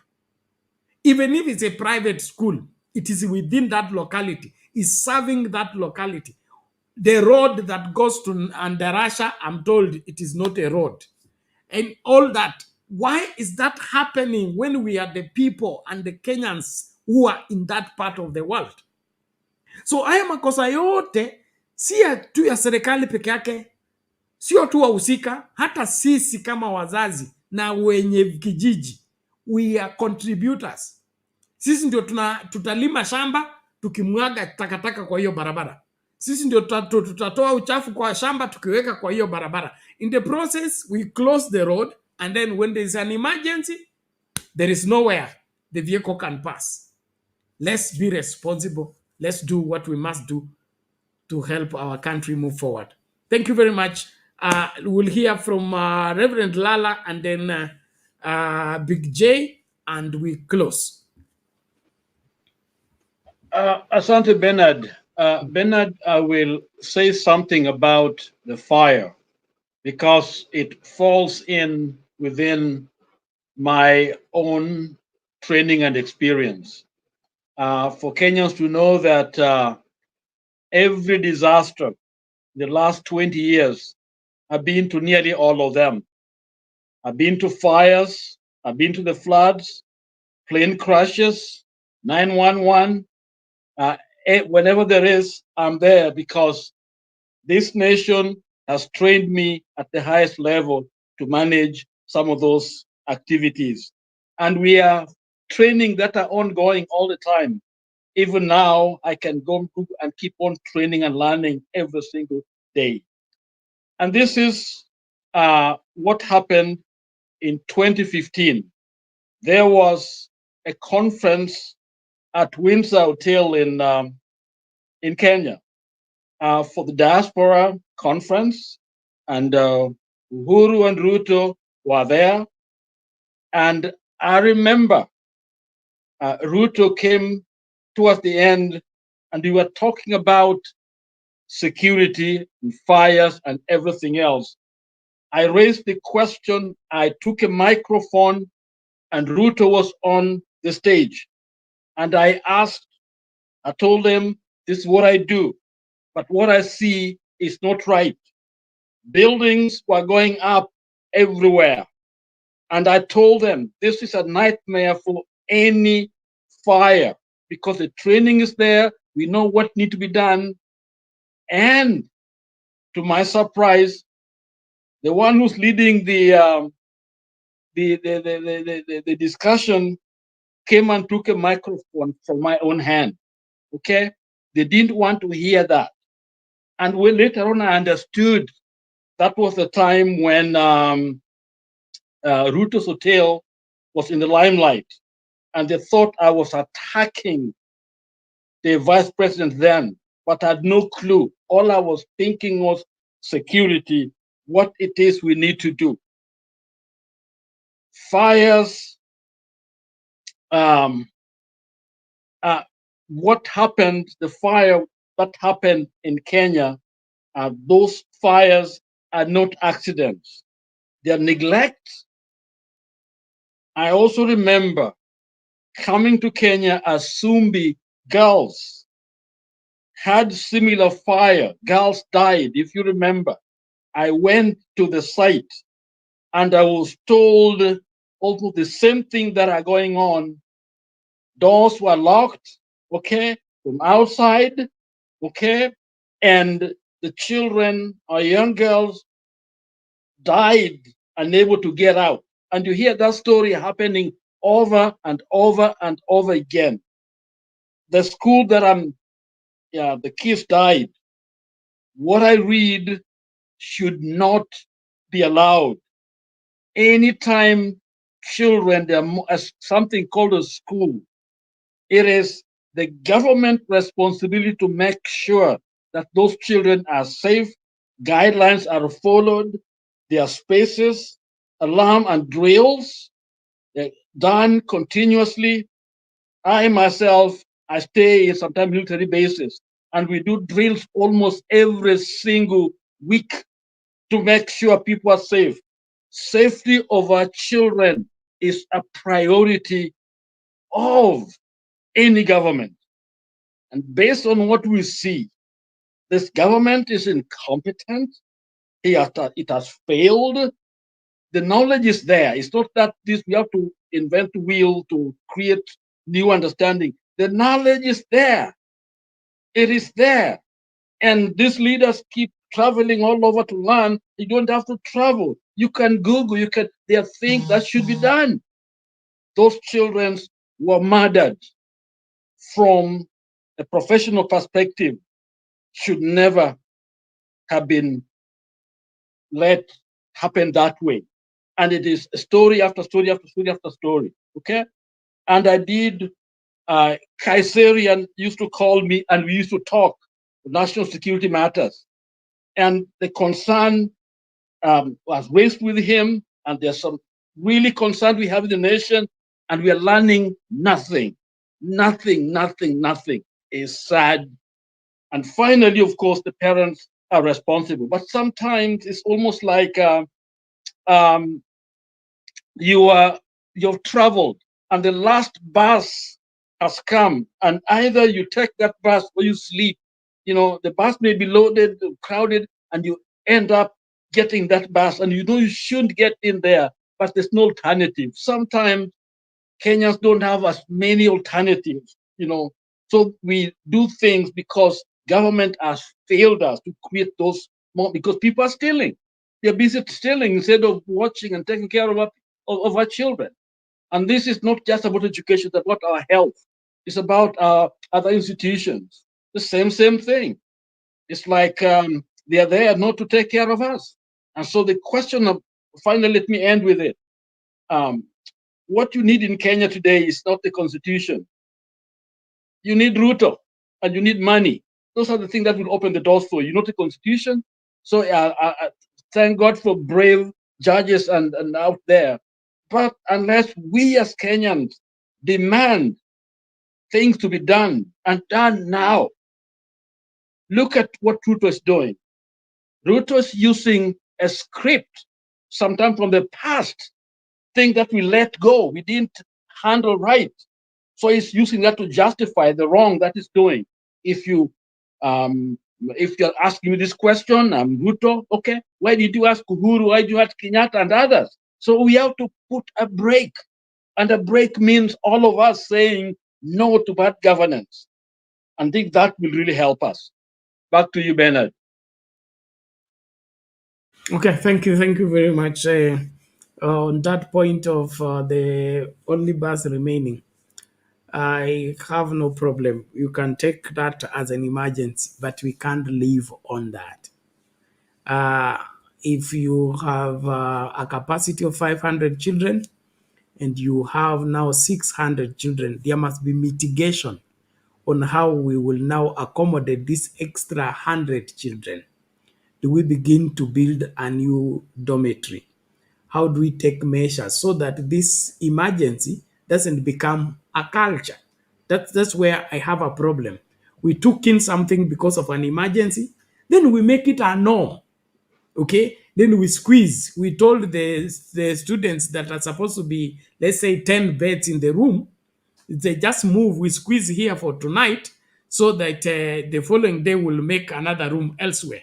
Then for moving the bed in one place, you now make it another room, then make another bed, then another bed. Then it becomes normal. The room for 10 beds now becomes 20 beds, then it becomes low until there is a disaster. That is what I want Kenyans to do. One point. The point is, I can justify high school boarding high schools being there, but primary schools, no. These children need to be with their parents. They need to be given family training. Children are growing up knowing who their parents are, because we are hanging out in bars, we are doing other things, doing businesses, So those children should be around their homes, day school, let them see their parents. To me, that's my stand. Thank you. Okay, thank you, Lala. Now, Big J, make your submission as we wind up. Thank you. I think Reverend Lala, I want to just add something on what Reverend Lala is saying about day school. Reverend Lala, the boarding actually was created because of the environment in families. Local families, they don't have equipment, so even electricity for children to study. But I think the biggest problem is people are sleeping at work, the Ministry of Education, because they have to access. There is this who checks the schools, and because of corruption, that's why the the, the, the children are too many in one dorm. So I think the idea of boarding school actually is the best, because at times at home maneno ni magumu Ushago, sio kama town. Ushago, mimi I grew up in Ushago. Ikiwa naamka, by the way, shule nimesoma Reverend Lala, na ilikuwa naenda 24 kilometers kutembea mguu, hakukuwa na gari, naenda na ninarudi na saa 2 lazima niingie class. Baredi ni saa 2 naingia class.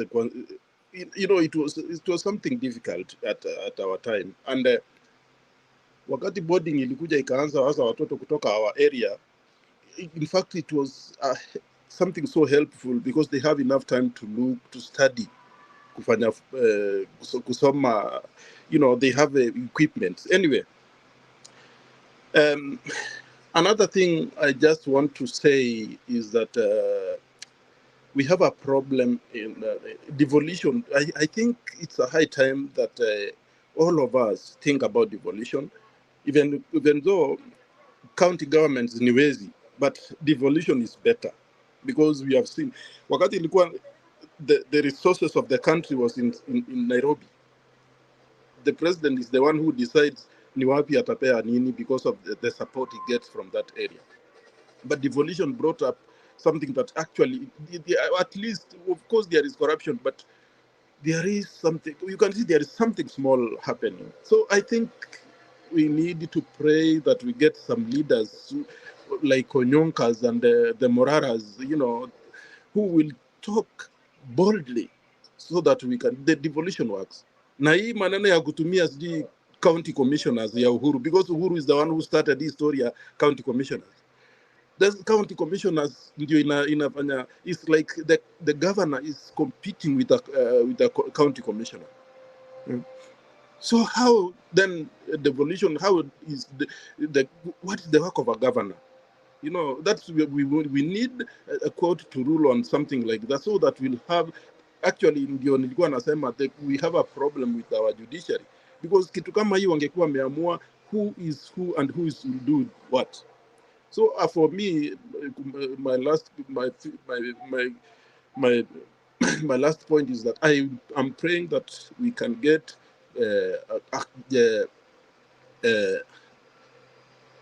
like-minded leaders, like-minded like Kinonyonga, watu devolution ifanye kazi, na hii maneno ya kutumia sijui county commissioners, alafu president anaenda lounge nini ati launching sijui nini, hiyo story tunataka iishi Kenya kabisa. So thank you, Bernard. I don't have much to say. Thank you for your. Okay, thank you, Big J. We appreciate that. Lala, what is it? Big J, I agree with you. The idea behind Isoma primary schools zinasaidia wazazi, lakini policy ya government ingekuwa to improve the living condition ya watu wetu in the rural areas. There are practical ways. The policy should be able to guide us towards that direction. But it's like education is left in the hands of poor parents who don't have anything, and then education officers who don't know the policy. There's nothing they're following. Okay. And so our children are left to people who are interested in money, like, you know, some of the schools, including both private and government, you know, it's, you know, public, it's about those extra fees that are coming in for all other purposes. So I think the policy should be towards putting families together. Okay, the family is the only institution that originates with God. That's the only one. And the church, for Christian theology, so the church and the family. So when you take a baby and rape them off, take them to some kind of school, then you should be able to build a family life around the child. European, go to travel in Europe, Germany, and others. Those villages, people live together. They have their schools, they have their hospital, they have their communities together, and then kids can be together. They can go to school and all that, and that should be the goal towards what we are working towards. But to only take a child, and some of them, when school are closed, they are in another district. They don't have bus fare to come home. They're traumatized. And sometimes some of us collect money to make sure they go to their home. So I think the policy should be towards doing that. Meanwhile, yes, this is where we need boarding schools. But a lot of them, for convenience, a good school somewhere, so everybody wants to go there. So there are other purposes there. But for the time being, of course, you may have to have them, but that should not be the end goal, the end game. Yeah. So, thank you, Reverend Lala. I think this is holistic. It needs an overhaul. In my opinion, the education system in Kenya just needs an overhaul. We need somebody who can, set the education system. What we have is another crash arrangement that doesn't have a head or a tail.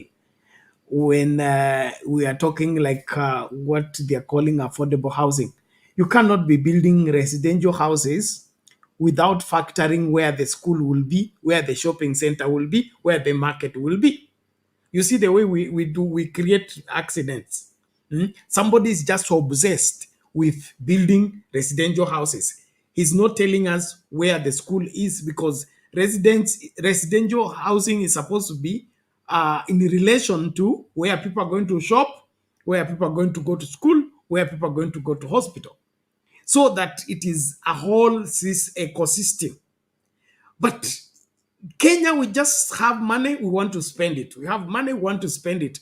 How that money is spent systematically, nationwide, it cannot be traced. And it's all aiding corruption and creating confusion. So for me, we need a serious overhaul of this country, whereby every system should be said to function on its own. Education, healthcare, food production, all that.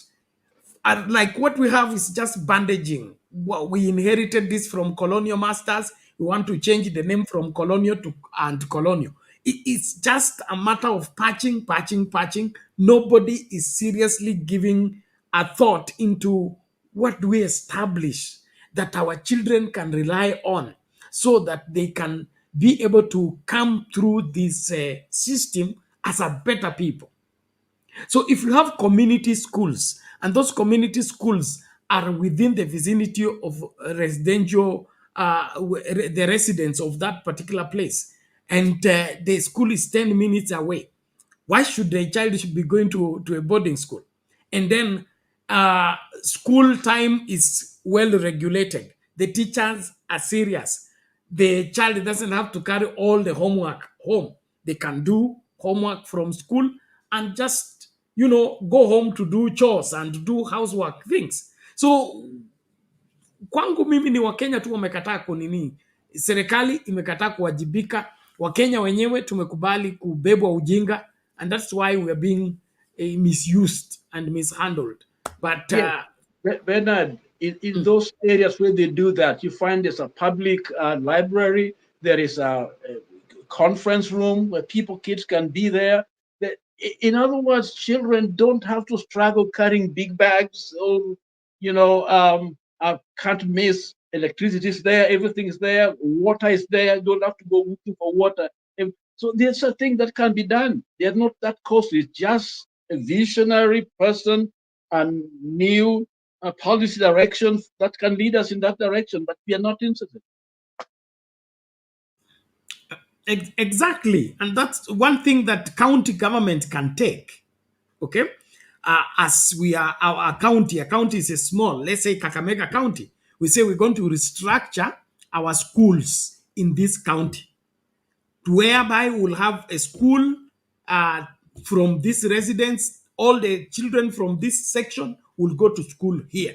The children from this section will go to school here and will go to school here, so that that county is functional.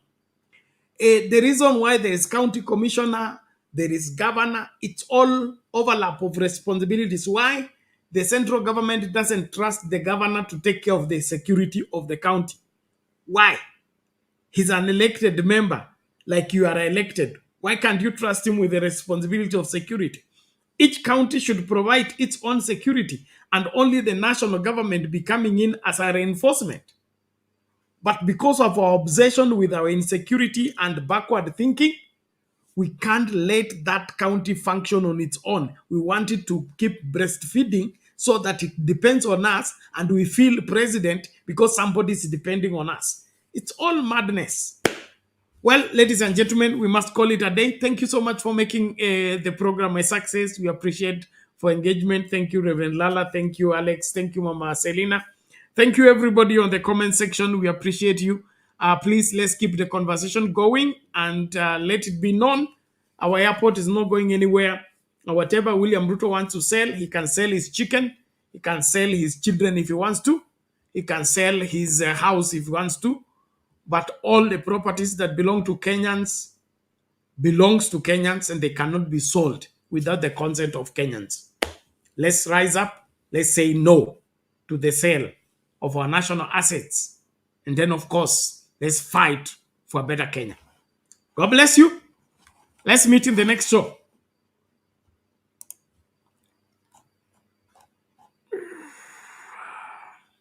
Adani JKIA deal.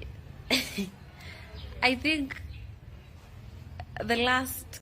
Tunaingia vijijini, mijini na hata jijini kukuletea taarifa mchana kutwa. Usiku tunakaa kitako, tunadadavua tukichanganua taarifa na makala muhimu yanayokuhusu wewe na familia yako. Nasikia watu wanasema